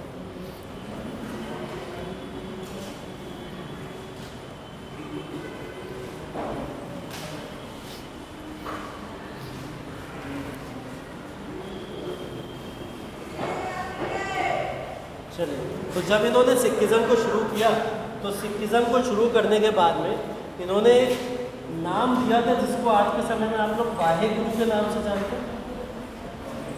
वाहे गुरु किसको बोलते हैं? वाहे गुरु, हाँ? गुरु नानक को तो नहीं बोलते। जब गुरु नानक ने खुद वाहे गुरु नाम दिया तो गुरु नानक को तो नहीं बोला जाएगा। वाहे गुरु बोला इन्होंने ईश्वर को, वो पावर, वो एक ऐसी शक्ति जो पूरे के पूरे साम्राज्य को चला रही है, इस पूरी सल्तनत को चला रही है। वो क्या है? वाहे गुरु। वाहे गुरु ने इनको आदेश दिया कि ये क्या करें, लोगों तक अपना मैसेज कन्वे कराएं। क्या मैसेज दिया इन्होंने? पहली चीज़ तो जाति व्यवस्था वाला जो कॉन्सेप्ट बताया उसको ख़त्म करना। दूसरी चीज़, समाज के अंदर कोई भूखा नहीं सोना चाहिए। समाज के अंदर भूखा नहीं सोएगा तो उसके लिए इन्होंने क्या शुरू करा? गुरु का लंगर। अब गुरु का लंगर का मतलब ये होता है, आप किसी भी संप्रदाय से हो, किसी भी धर्म से हो, किसी भी जाति से हो, आप अगर जाके गुरुद्वारे में बैठ जाओगे तो गुरु का लंगर आप तक पहुंचेगा ज़रूर। और गुरु का लंगर क्या है? वही लोगों भूखे पेट तक लोगों तक अनाज पहुंचाना, उनको खाना खिलाना। ठीक है, तो यही है गुरु का लंगर। तो गुरु के लंगर के कॉन्सेप्ट को इन्होंने वाहे गुरु के आदेश पे शुरू किया। ठीक है, अब वो ना तो कोई जाति व्यवस्था देखता है, ना ही कोई धर्म देखता है, और जो भी लोग भूखे पहुँचेंगे वहाँ पे, उनको ये चीज़ वहाँ पे प्राप्त होती है। कभी भी आप गुरुद्वारे के अंदर जाना तो एक बड़ी पॉजिटिव एनर्जी आपको फील होगी। वो एनर्जी क्या होती है? गुरुद्वारे में जैसे एंटर करते हैं, सबसे पहली बात तो वहाँ पे बहुत सारे लोग बाहर बैठे हुए होते हैं, वो तुरंत आपके जूते ले लेते हैं, तुरंत जूते ले लेते हैं। और जूते लेने वाले ऐसा नहीं है कि वहाँ पर कोई नौकर बैठे हुए हैं वो जूते ले रहे हैं, नहीं, बहुत बड़े बड़े लोग होते हैं वो लोग। ठीक है, बहुत बड़े बड़े बिजनेसमैन होते हैं, बहुत बड़े बड़े किसान होते हैं, और बहुत बड़े बड़े ऑफिसर्स भी होते हैं, जो आपके जूते लेके साफ करके और आपको वापस दे देते हैं। ठीक है, आप अंदर जाइए, गुरु का लंगर, ये सब चीज़ें, इतनी छोटी सी बात को कितनी अच्छी तरीके से एक्सप्लेन वहाँ पे किया गया है। ये कॉन्सेप्ट आपको गुरुद्वारे के अंदर देखने को मिलता है। ठीक है, तो इस कॉन्सेप्ट से बहुत अच्छा मैसेज पूरे समाज के अंदर जाता है, और इस मैसेज को लोगों तक पहुँचाना बहुत ज़रूरी है। क्योंकि लोग आज के समय में एक छोटी सी जाति व्यवस्था की अगर बात करें, या छोटे से पद के ऊपर भी चले जाते हैं, तो उनके अंदर क्या आता है? एक अहम आ जाता है, घमंड आ जाता है। ठीक है, और यहाँ पे देख लीजिए आप, ठीक, बहुत बड़े बड़े लोग हैं। तो ये गुरु नानक की बातें हैं। गुरु नानक के बाद में एक और बड़ा नाम,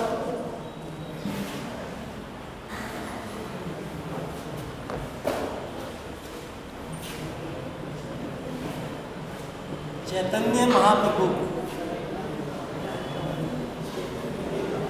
चैतन्य महाप्रभु, ये नाम तो ज़रूर सुना होगा आप लोगों ने।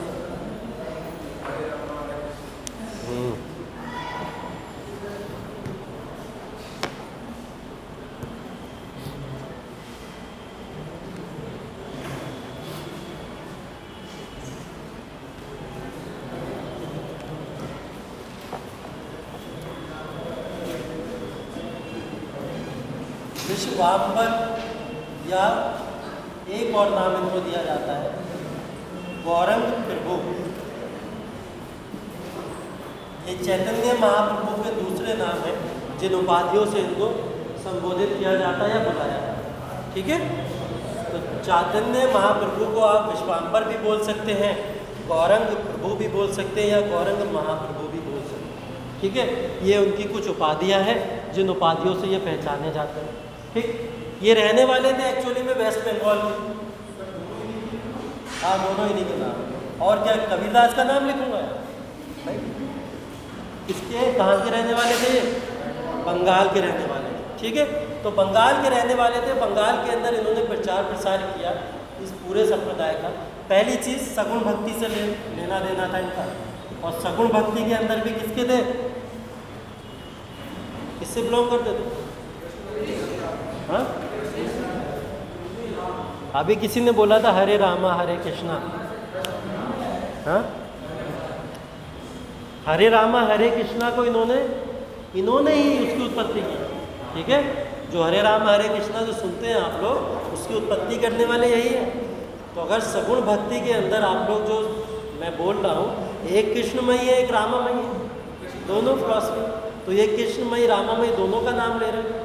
एक तो हरे रामा भी बोल रहे हैं, हरे कृष्णा भी बोल रहे हैं, तो फिर किसके अंदर चले जाएंगे? रामामयी के अंदर। ऐसा क्यों भेदभाव कर रहे हो तुम्हें? क्यों? दोनों नहीं हो सकते क्या?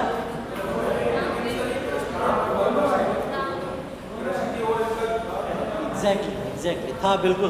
तो वही तो मैं कह रहा था, रामामयी जो कह रहे हैं तो उनके लिए बोल रहा था मैं, ऐसा भेदभाव क्यों करूँ, कृष्णमयी भी तो हो सकते हैं, है ना। देखिए इन्होंने जो शुरुआत की थी अपना पूरा का पूरा सब शुरू करा था, तो ये सगुण भक्ति के अंदर कृष्णमयी को मानने वाले थे। अब आगे की कहानी बताता हूँ कि कृष्णमयी से ये कैसे ट्रांसफर हो गए रामामयी में। मानने वाले किसके, कृष्णमयी। सगुण भक्ति के अंदर किसको मानते थे, कृष्णमयी। ठीक, कृष्णमयी से ये आए कृष्ण की खोज करते हुए, क्योंकि कृष्ण कहाँ के थे, मथुरा वृंदावन, यही रीजन है पूरा। मथुरा उनका जन्म और वृंदावन उन्होंने अपना पूरा बचपन व्यतीत किया है वहाँ। तो ये कहाँ पे खोज में चले आए, उत्तर प्रदेश के अंदर चले आए। और उत्तर प्रदेश के अंदर पॉपुलरिटी किसकी थी, भगवान राम की भी पॉपुलरिटी। ठीक है, तो भगवान राम और भगवान कृष्ण को इन्होंने क्या करा, यहाँ पे दोनों को एक ही साथ यहाँ पे कंबाइन कर दिया या मर्ज कर दिया। ठीक है, तो इसीलिए इन्होंने यहाँ पे आके एक कॉन्सेप्ट दिया था जिसको हम लोग बोलते हैं हरे राम और हरे कृष्ण। ठीक है, तो चैतन्य महाप्रभु कृष्णमयी से कौन सी भक्ति की तरफ चले गए थे, राम की भक्ति की तरफ भी चले गए थे। और लोगों तक इन्होंने ये मैसेज पहुंचाने की भी कोशिश की थी कि दोनों के सिद्धांत सेम है, दोनों के नियम सेम है, दोनों सेम संप्रदाय से जब बिलोंग करते हैं तो आप दोनों को क्यों नहीं मानते हो, दोनों को मानते। ठीक है, तो ये उत्तर प्रदेश के अंदर खास चीज़। देखिए यूपी में एक बहुत खास चीज़ है, वो खास चीज़ ये है कि आप लोग अगर बंगाल के अंदर चले जाएंगे तो बंगाल के अंदर दुर्गा पूजा ज़्यादातर उस पर फोकस होता है। ठीक है, महाराष्ट्र के अंदर गणेश उत्सव, गणेश पूजा ज़्यादा से ज़्यादा। दक्षिण भारत में शिवाजी को, भगवान शिवाजी विष्णु इनका होता है। उत्तर प्रदेश वालों ने सबको एक्सेप्ट किया। ठीक है, उन्होंने सबको माना। ठीक है, इसका सबसे बड़ा एग्जाम्पल आप देख सकते हैं। ठीक है, हम लोग यहाँ पे गणेश उत्सव भी मनाते हैं, दुर्गा पूजा भी मनाते हैं। ठीक है, और उसके बाद में भी तमाम जितने भी फेस्टिवल होते हैं उनको मनाते हैं। ठीक है, तो ये तमाम फेस्टिवल हमारे उत्तर प्रदेश के अंदर, इसलिए उत्तर प्रदेश इसलिए इतना खास है। ठीक है, तो खासियत उत्तर प्रदेश की यही। चलिए चैतन्य महाप्रभु के बाद में आगे बातें करें थोड़ी सी, तो इन्होंने सगुण भक्ति के अंदर कृष्णमयी को अपनाया, हरे राम हरे कृष्णा जैसी फिलॉसफी थी। और ये आए कहाँ पे थे, इन दोनों नामों को भी याद रखिएगा। उत्तर प्रदेश के अंदर इन्होंने अपने आगे sermon या उपदेश दिए थे। ठीक है, उपदेश इनके कहाँ पे, उत्तर प्रदेश के अंदर बहुत सारे उपदेश इन्होंने दिए, खास करके मथुरा और वृंदावन का एरिया। ठीक, उसके आगे अगर चैतन्य महाप्रभु की बात करें तो इनको मानने वाले अनगिनत लोग आपको पूर्वी भारत के अंदर तो मिलेंगे, साथ ही साथ में उत्तर भारत के अंदर भी मानने वाले बहुत सारे लोग इनको मिलेंगे। ठीक है, तो चैतन्य महाप्रभु ने जो अपना कॉन्सेप्ट दिया था, उस कॉन्सेप्ट को लोगों ने, देखिए अभी तक कृष्णा को और रामा को लोग अलग अलग लेके चल रहे हैं। ठीक है, यहाँ पे इन्होंने आके मर्ज किया था पहली बार, इसलिए लोगों ने इस फिलॉसफी को बहुत पसंद भी किया और लोगों ने प्रोपोगेट करना भी शुरू किया, क्योंकि अभी तक एक कन्फ्यूज़न लोगों में रहता था। अगर आप लोग वेदांत की बातें करें, जो वेदांत दर्शन की बातें कर रहे थे, कोई आके अद्वैतवाद बोल दे रहा है, कोई द्वैतवाद बोल दे रहा है, कोई विशिष्ट द्वैतवाद बोल दे रहा है, तो लोग कंफ्यूज नहीं हो जाएंगे। लोग कंफ्यूज हो जाएंगे कि हम माने तो माने किसको। तो उसी के कंफ्यूजन को दूर करने के लिए सगुण भक्ति आई और निर्गुण भक्ति आई। अब उस सगुण भक्ति में कंफ्यूजन हो गया। क्या कंफ्यूजन हो गया, या तो राम को मानिए या कृष्ण को मानिए। ठीक, उस कंफ्यूजन को भी किसने दूर कर दिया, चैतन्य महाप्रभु ने आके। ठीक है, तो उन्होंने बोला दोनों को मानो, प्रॉब्लम क्या है, दोनों को मानना चाहिए। ठीक, चलिए एक चीज इनसे रिलेटेड और है। हाँ, ये रहने वाले बंगाल के थे, यूपी में इन्होंने अपने उपदेश दिए। ठीक, और ये उपदेश हाँ उस एरिया में नहीं, ये सिर्फ घूमने आए थे ना, यहाँ पे घूम के उपदेश देके चले गए वापस। हाँ बस यहाँ पे जो नाम लिख रहा हूँ मैं, ये गुडिक, गुडिक का मतलब समझ लीजिए। गुडिक का मतलब यहाँ पे बंगाल के अंदर एक जगह पड़ती है जिसका नाम है गौड़िया। क्या नाम है, गौड़िया। गौड़िया के नाम से इस नाम की उत्पत्ति हुई, जिसको हम लोग गुडिक। ठीक है, तो यहाँ पे जो गुणिक वैष्णववाद है, गुणिक वैष्णववाद क्या है, एक पूरी तरीके से एक आप मान लीजिए एक समाज है, एक संप्रदाय है। ठीक है, एक संप्रदाय है, एक कम्युनिटी है, जिसकी हम लोग यहाँ बात कर रहे हैं। कबीर को मानने वाले कबीरपंथी कहलाएंगे जैसे, तो इन्होंने अपना संप्रदाय दिया था जिसको हम लोग गुणिक वैष्णववाद बोलते हैं। ठीक है, तो गुणिक वैष्णववाद जितना भी था वेस्ट बंगाल के अंदर प्रोपोगेट करने वाले कौन थे, वो ये थे। एक बार क्वेश्चन पूछा गया यूपीएससी के अंदर, मेंस में क्वेश्चन लिखने को आया और लिखने को क्वेश्चन ये आया था, अभी का नहीं है, लगभग ये क्वेश्चन है 2003 या 4 के आसपास का। ठीक, लिखने को क्वेश्चन ये आया था, गुणिक वैष्णववाद का जन्म जब हुआ तो गुणिक वैष्णववाद के जन्म के दौरान कौन सा ऐसा संप्रदाय था जो संप्रदाय पूरे भारत के अंदर तेज़ी से फैला। ठीक, इस तरीके से। और गुणिक संप्रदाय के बारे में लिखने को बहुत कुछ चीज़ें आई थी, एग्जैक्ट क्वेश्चन याद नहीं है मुझे, लेकिन गुणिक संप्रदाय से रिलेटेड क्वेश्चन आया 2003-4 के आसपास की बात। तो ये गुणिक संप्रदाय से रिलेटेड लिखने के लिए क्वेश्चन आ गया था। इसको आप आर्ट एंड कल्चर में फिर से पढ़ेंगे, कला एवं संस्कृति में। कला एवं संस्कृति में जब जाएंगे फिर से पढ़ेंगे। तो कला एवं संस्कृति का ये पार्ट है। गुणिक संप्रदाय या गुणिक वैष्णववाद उसको बोला जाता है जिसके अंदर यहाँ पे भगवान विष्णु की उपासना की जाती है और भगवान विष्णु का अवतार श्री कृष्ण को माना जाता है। इसको माना जाता है, श्री कृष्ण को माना जाता है। तो बोले भगवान विष्णु की अगर आप यहाँ पे उपासना करते तो भगवान विष्णु की उपासना करने का मतलब भगवान श्री कृष्ण की भी उपासना करना है। तो ये संप्रदाय ने भगवान विष्णु को और भगवान श्री कृष्ण को दोनों की उपासना को एक ही बताया। ठीक है, इस वजह से इसको गुणिक वैष्णववाद का नाम दिया गया।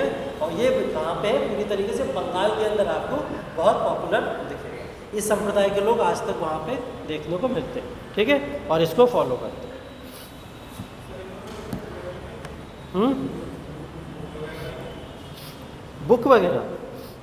बुक वगैरह इनकी कोई इम्पोर्टेंट ऐसी है नहीं, तो उसको ना ही लिखो, सही है। बहुत सारी किताबें हैं, लेकिन उसमें से कोई ऐसी किताब अभी तक एग्ज़ाम में कभी पूछी नहीं गई है जिसके बारे में मैं आपको बताऊँ यहाँ। ठीक, हाँ, तो कुछ ऐसा ज़्यादा से ज़्यादा प्रोपोगेट किया है, धर्मों को उपदेश देने पे ज़्यादा बिलीव करते थे तो उपदेश देते थे, बस वही बात है। ठीक, चैतन्य महाप्रभु, उसके बाद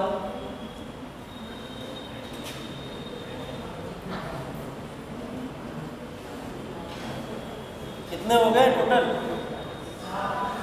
7 हुए, 7 ही हुए।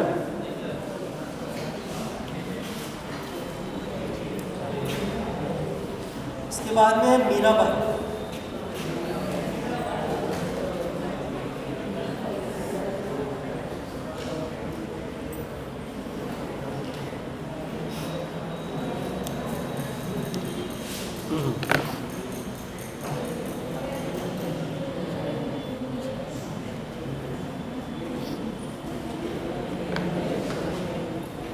अभी मैंने जब आपको पीछे बताया चैतन्य महाप्रभु में कि हरे राम हरे कृष्णा जैसी उन्होंने जब यहाँ पे चीज़ों को यहाँ पे लाए थे, तो उसका मतलब क्या होगा, हम उसको अगर एक वर्ड देना चाहें तो वो वर्ड क्या हो सकता है? हरे राम हरे कृष्णा क्या है? हाँ, इसको और आगे अगर बोलना चाहो, किसी चीज़ को जपना जब होता है तो उसको जपने को क्या बोलते हैं?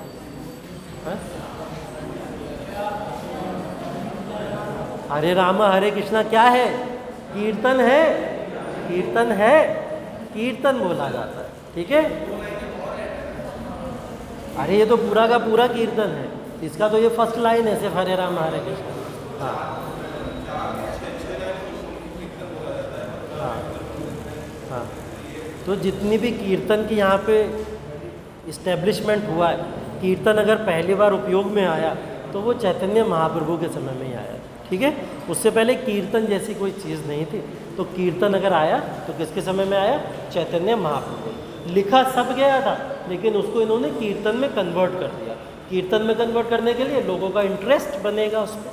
ठीक है, लोग ज़्यादा से ज़्यादा कनेक्टेड होंगे और उन चीज़ों को यूज़ करेंगे। तो कीर्तन को यहाँ पे इन्होंने इस तरीके से इस्टेब्लिश किया। ठीक, कीर्तन के बाद इसलिए बता रहा हूँ मैं क्योंकि जो अगला नाम आप देख रहे हैं मीराबाई, मीराबाई को माना जाता है इन्होंने भजन की उत्पत्ति की। भजन की उत्पत्ति, ठीक है, भजन की उत्पत्ति किसने की है? मीराबाई। अभी कीर्तन को लेके एक कीर्तन आपने महात्मा गांधी जी का सुना होगा, बहुत पॉपुलर है। कौन सा है? हाँ, रघुपति राघव राजा राम, ये वाला जो कीर्तन है काफ़ी पॉपुलर है। इसको लेके राजनीति शुरू हो गई है थोड़ी सी, देश के अंदर क्या चल रहा है वो भी पता होना चाहिए आप लोगों को। तो 1930 के अंदर पहली बार महात्मा गांधी ने जब नमक सत्याग्रह आंदोलन शुरू किया था, उस समय में पहली बार इसको पढ़ते हुए लोग रोडों पे निकले थे, रघुपति राघव राजा राम। ठीक है, अब ये क्वेश्चन बन सकता है क्योंकि राजनीति का हिस्सा बन गया भारत के अंदर है, तो क्या लोगों को ये पढ़ना चाहिए, क्या लोगों को नहीं पढ़ना चाहिए, इसको लेके बहुत राजनीति हो रही है। ठीक, तो हम सब तो गांधीवादी लोग ही हैं।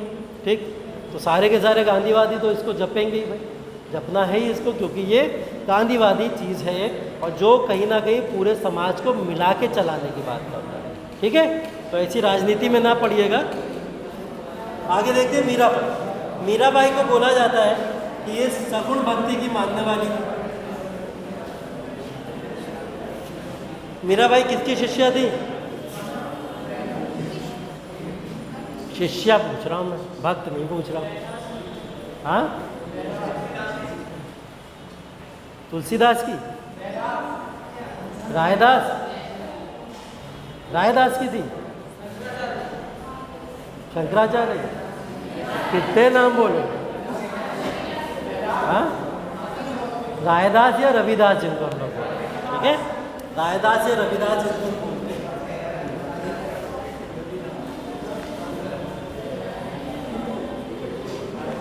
ये रविदास की शिष्य थी। अब रविदास जो है वो ऑब्वियसली बात है कि यहाँ पे जो रायदास रविदास ने जिस मार्ग को चुना था, वो मार्ग उनका था पूरा का पूरा सगुण भक्ति के अंदर रामामयी वाला। कौन सा?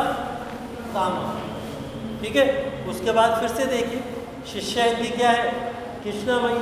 ठीक है, तो इस बात को बार बार यहाँ पे देखने को मिल रहा है कि गुरु कुछ भी हो, शिष्या वो होंगी या नहीं होंगी ऐसा कुछ कंपलसरी नहीं। ठीक है, तो यहाँ पे एक कृष्णमयी थी। कृष्णमयी होने का एक सबसे बड़ा प्रमाण ये है क्योंकि इन्होंने भगवान कृष्ण को स्वामी माना हुआ था। ठीक है, स्वामी का मतलब देवता अपना माना हुआ था, और देवता का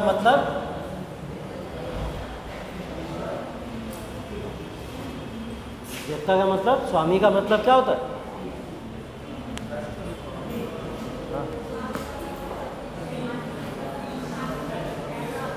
हाँ, हस्बैंड टाइप।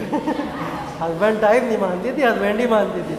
ठीक है, पति ही माना करती थी। ठीक है, तो ये स्वामी का मतलब यहाँ पे पति से ही लेना था। तो कृष्णामयी होने का इन्होंने यहाँ पे जो सगुण भक्ति में जब ये गई तो सगुण भक्ति में ये इतना डेप्थ में चली गई कि इन्होंने सब कुछ अपना श्री कृष्ण को ही मान लिया। ठीक है, श्री कृष्ण को मानने से पहले मीराबाई का जो इंटरेस्ट था वो ज़्यादा से ज़्यादा धर्म में नहीं था, बहुत ज़्यादा धर्म में नहीं था। ठीक है, ये धर्म के अंदर इनका बहुत इंटरेस्ट आया कब?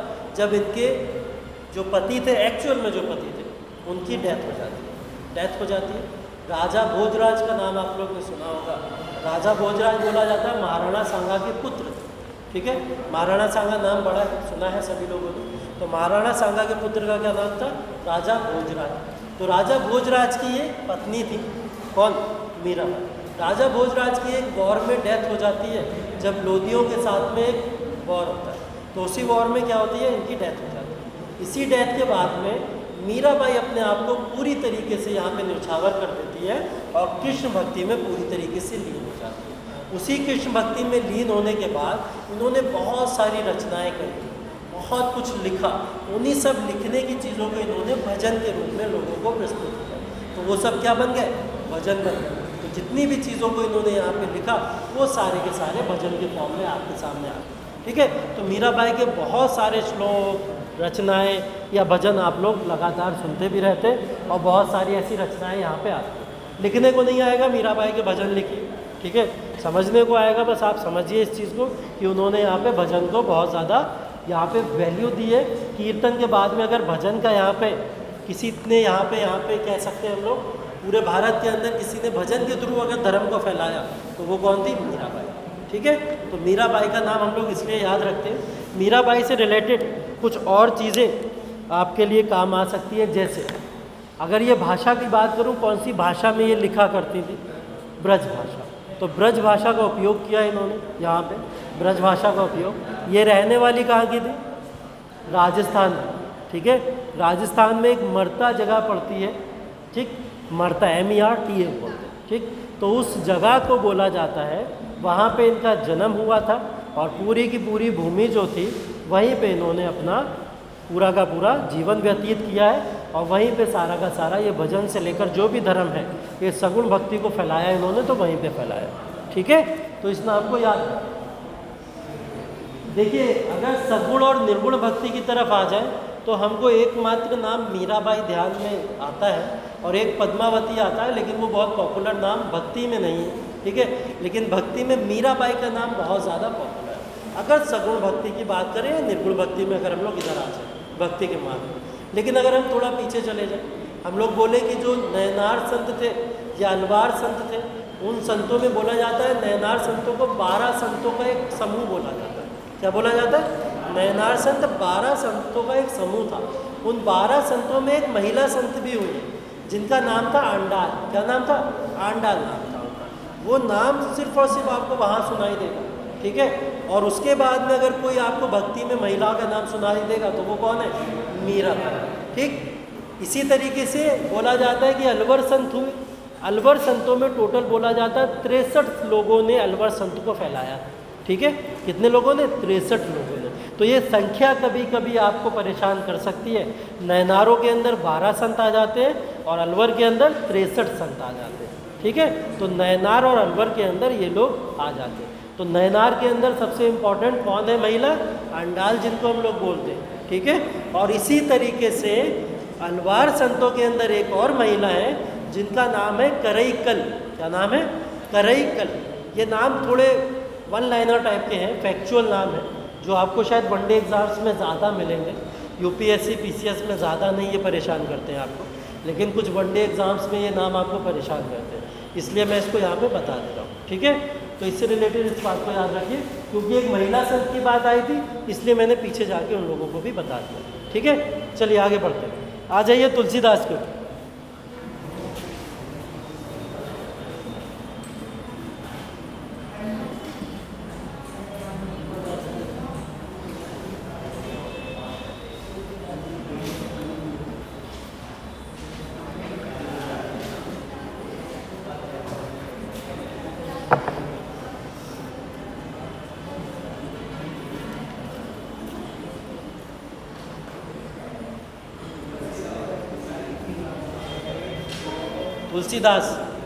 तुलसीदास का समय बताएगा कोई? 1554। बस 54 में पैदा हुए, 54 में चले गए हैं। 1532 भी है, 54 भी है। सही वाला क्या है? 1532, 1532। 1532 में इनका जन्म माना जाता है और इनकी मृत्यु मानी जाती है 1623। ठीक है, 1623।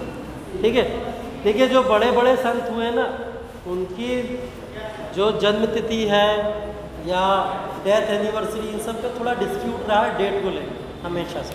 शंकराचार्य के ऊपर बहुत डिस्प्यूट है, रामानुजाचार्य पे बहुत डिस्प्यूट है, क्योंकि हाँ बस सिंपल सा वही बता रहा हूँ। अब यहाँ पे आप सिंपल समझ लीजिए कि भाई 16वीं 17वीं शताब्दी के बहुत बड़े संत रहे, बस सिंपल सा। अगर लिखने को आ जाए तो इस तरीके से लिख दिया जाए। चलिए, तो तुलसीदास के बारे में बहुत सारी चीज़ें आप लोगों को पता है और कुछ चीज़ें जो नहीं पता है वो भी बता देंगे आप। तो कुछ चीज़ें बताने वाला हूँ मैं आपको, वो आपको शायद पता है। पहली चीज़, रामचरितमानस पता है सब? किसने लिखी रामचरितमानस?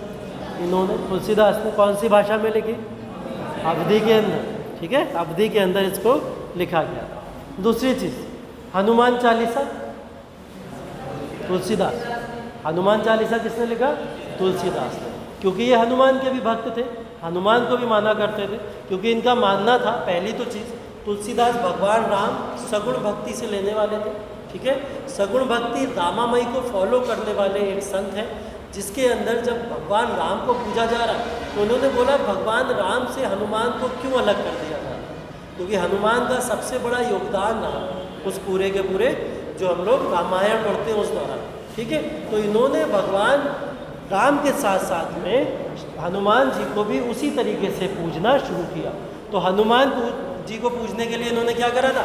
हनुमान चालीसा लिखवा दी। ठीक है, तो हनुमान चालीसा भी इनके समय में लिखा गया।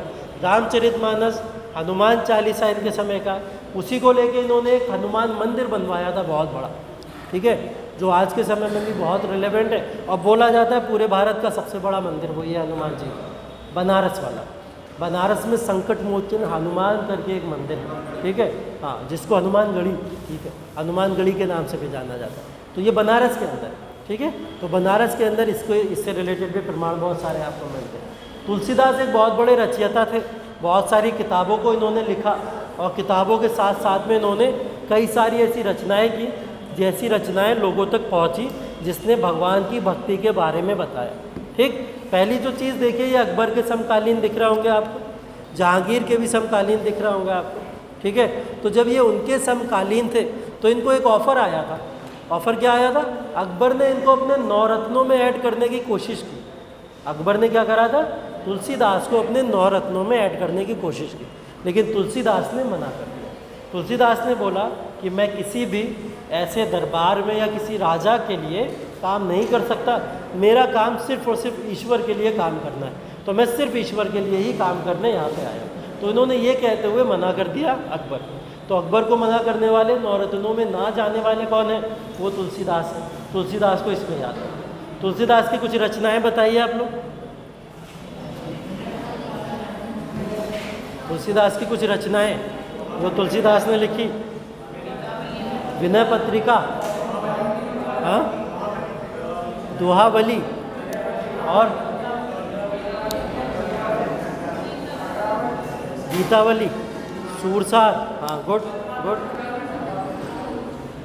पद्मावत, पद्मावत इन्होंने लिखी।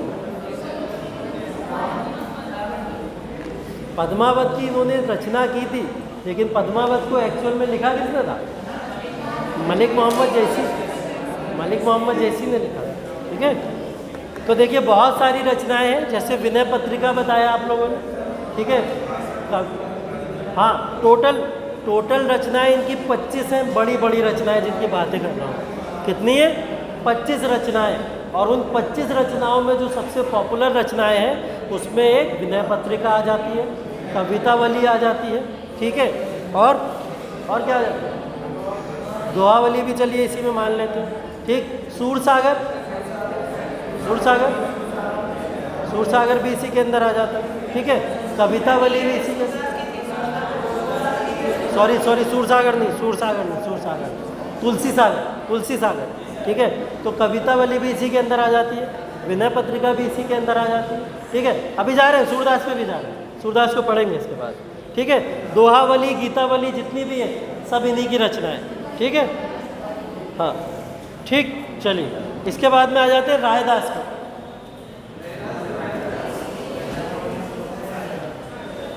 रायदास या रविदास, रायदास या रविदास, ये बताइए किसके शिष्य थे? रायदास किसके शिष्य हैं? अभी पीछे तो पढ़ाया है, रामानंद के थे।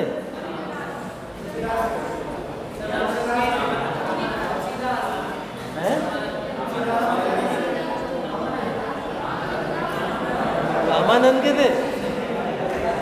पीछे जाके देखो क्या लिखा है मैंने, रामानंद लिखा है। तो सब लोग क्यों तुलसीदास कोई बोल रहा है, कोई कुछ बोल रहा है, ठीक। रायदास, रविदास, रामानंद के शिष्य।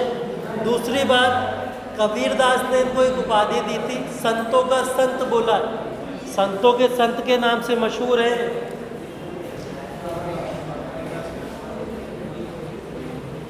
इसने उपाधि दी है कबीरदास ने, ठीक है। कबीरदास ने इनको उपाधि दी है संतों का संत। संतों का संत कहने के पीछे का कारण है कुछ।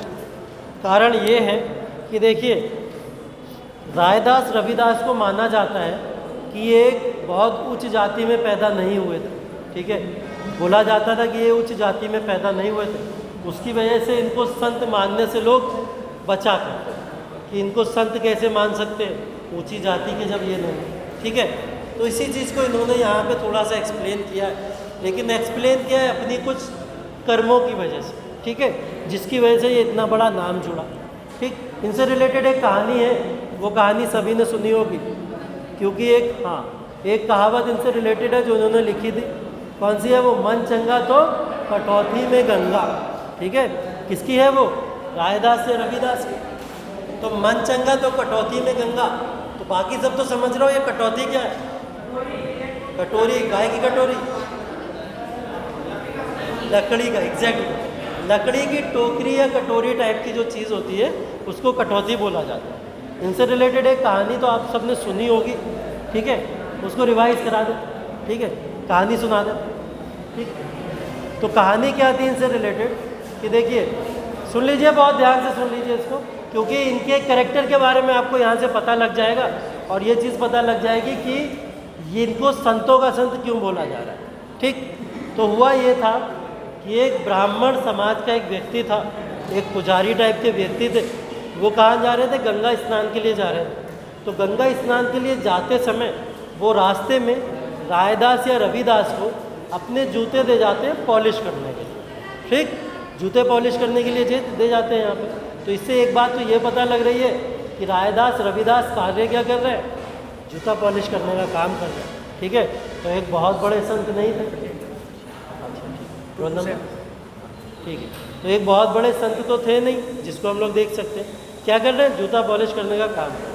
तो एक पुजारी आते हैं या ब्राह्मण समुदाय के थे, वो इनके पास आके विजिट करते हैं और इनको जूते दे के गंगा स्नान के लिए जा रहे होते हैं। रायदास उनसे पूछते हैं कहाँ जा रहे हैं? तो ये कहते हैं मैं गंगा स्नान के लिए जा रहा हूँ। ठीक, तो वो क्या करते हैं कि जो जूते पॉलिश करने का पैसा होता है वो रायदास को जब वो देते हैं तो वो पैसा वापस कर देते हैं उन ब्राह्मण को और कहते हैं कि इस पैसे को उठा के किसको दे दीजिएगा? गंगा स्नान में, वहाँ पे गंगा में जाके दान कर दीजिएगा, मेरी तरफ से गंगा में डाल दीजिएगा जाके। जब ये बात वो बोलते हैं तो वो ब्राह्मण जो होते हैं जाते हैं, अपना गंगा स्नान करते हैं और अपना गंगा स्नान करने के बाद में अपना सिक्का पहले डालते हैं।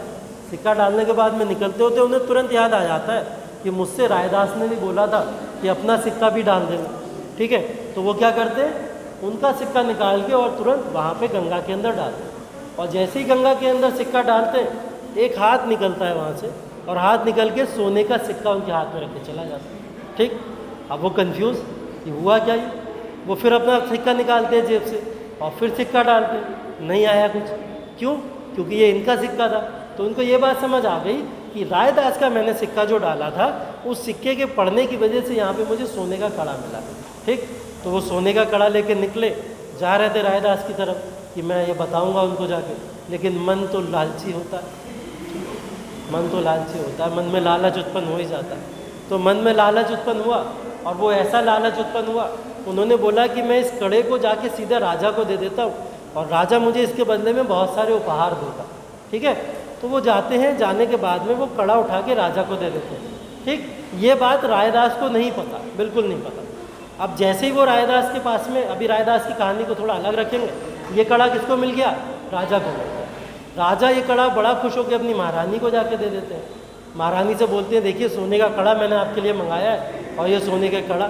ठीक, अब महिलाओं की प्रवृत्ति को आप लोग समझते हैं। ठीक, एक में तो संतुष्ट नहीं हो, दूसरा भी चाहिए। ठीक है, तो दूसरा कड़ा भी चाहिए, एक हाथ के कड़े से संतुष्टि नहीं मिली, दूसरा भी चाहिए। तो दूसरे कड़े की डिमांड करी उन्होंने। तो राजा बोले कि चलो मैं भी इसको मंगाता हूँ कहीं ना कहीं से। तो वो वापस बुलाते हैं उन ब्राह्मण को और कहते हैं दूसरा कड़ा चाहिए इसी टाइप का सेम। अब वो कन्फ्यूज़न में कि भैया दूसरा कड़ा कहाँ से ला के दूँ मैं, क्या करूँ मैं, ये तो वहाँ से मिल गया था मुझे। तो वो रायदास के पास में जाते हैं और रायदास से कहते हैं कि ये पूरी कहानी थी और मेरे पास में जो तुम्हारा कड़ा था मुझे गंगा में स्नान करते समय मिला था और मैंने तुम्हारा कड़ा उठा के राजा को दे दिया और राजा ने मुझसे बोला है कि अगर दूसरा कड़ा लेके नहीं आओगे तो तुम्हें मैं जान से मार दूंगा। तो आप ही के हाथ में है मेरी जान बचा ली। ठीक है, तो उन्होंने बोला आप ही के हाथ में मेरी जान बचा ली। अब रायदास रविदास बेचारे बड़े भोले आदमी थे, उन्होंने बोला अगर तुम्हारी जान की ही बात है तो चलो तुम्हारी जान बचा लेते। उन्होंने क्या बोला, उन्होंने उनके पास में कठौती रखी थी। ठीक है, कठौती को यूज़ करते थे वो अपना चमड़ा अमड़ा पिघलाने के लिए। ठीक है, तो उस चमड़े को पिघालने के लिए उसको यूज़ किया करते। अब उसके अंदर उन्होंने पानी भरा और पानी भरने के बाद में उसमें सिक्का डाला और माँ गंगा का स्मरण किया। स्मरण करते हुए बोले कि मेरी लाज रख लेना थोड़ी सी और मुझे कड़ा चाहिए। ठीक है, तो उन्होंने जैसे ही उसमें डाला सिक्का तुरंत दूसरा कड़ा भी वहाँ पे मिल जाता है। ठीक, तो जैसे ही कड़ा उनको मिलता है तब वो बोलते हैं कि मन चंगा तो कठौती में गंगा। अगर आपका मन साफ है तो आपको घर में रखी हुई कटोरी के अंदर भी वही स्मरण, वही गंगा का स्मरण घर में भी हो सकता है। ठीक है, तो इस बात को उन्होंने यहाँ पे एक बहुत अच्छे से एक्सप्लेन किया एग्जाम्पल देके, जो एक बहुत बड़ी कहावत आज तक लोगों के बीच में चलती है। ठीक है, और इस बात को लोगों ने माना, इसलिए इनको इसके बाद में क्या बोला गया, संतों का संत बोला गया। ठीक है, वो ब्राह्मण जी का क्या हुआ होगा, बच गए होंगे ना, दूसरा कड़ा मिल गया, कड़ा मिलने के बाद में उनकी जान बच गई। चलिए समय हो गया है, इसके बाद में कल बातें करेंगे हम लोग फिर। हाँ, कोई पूछ रहा है कुछ? हाँ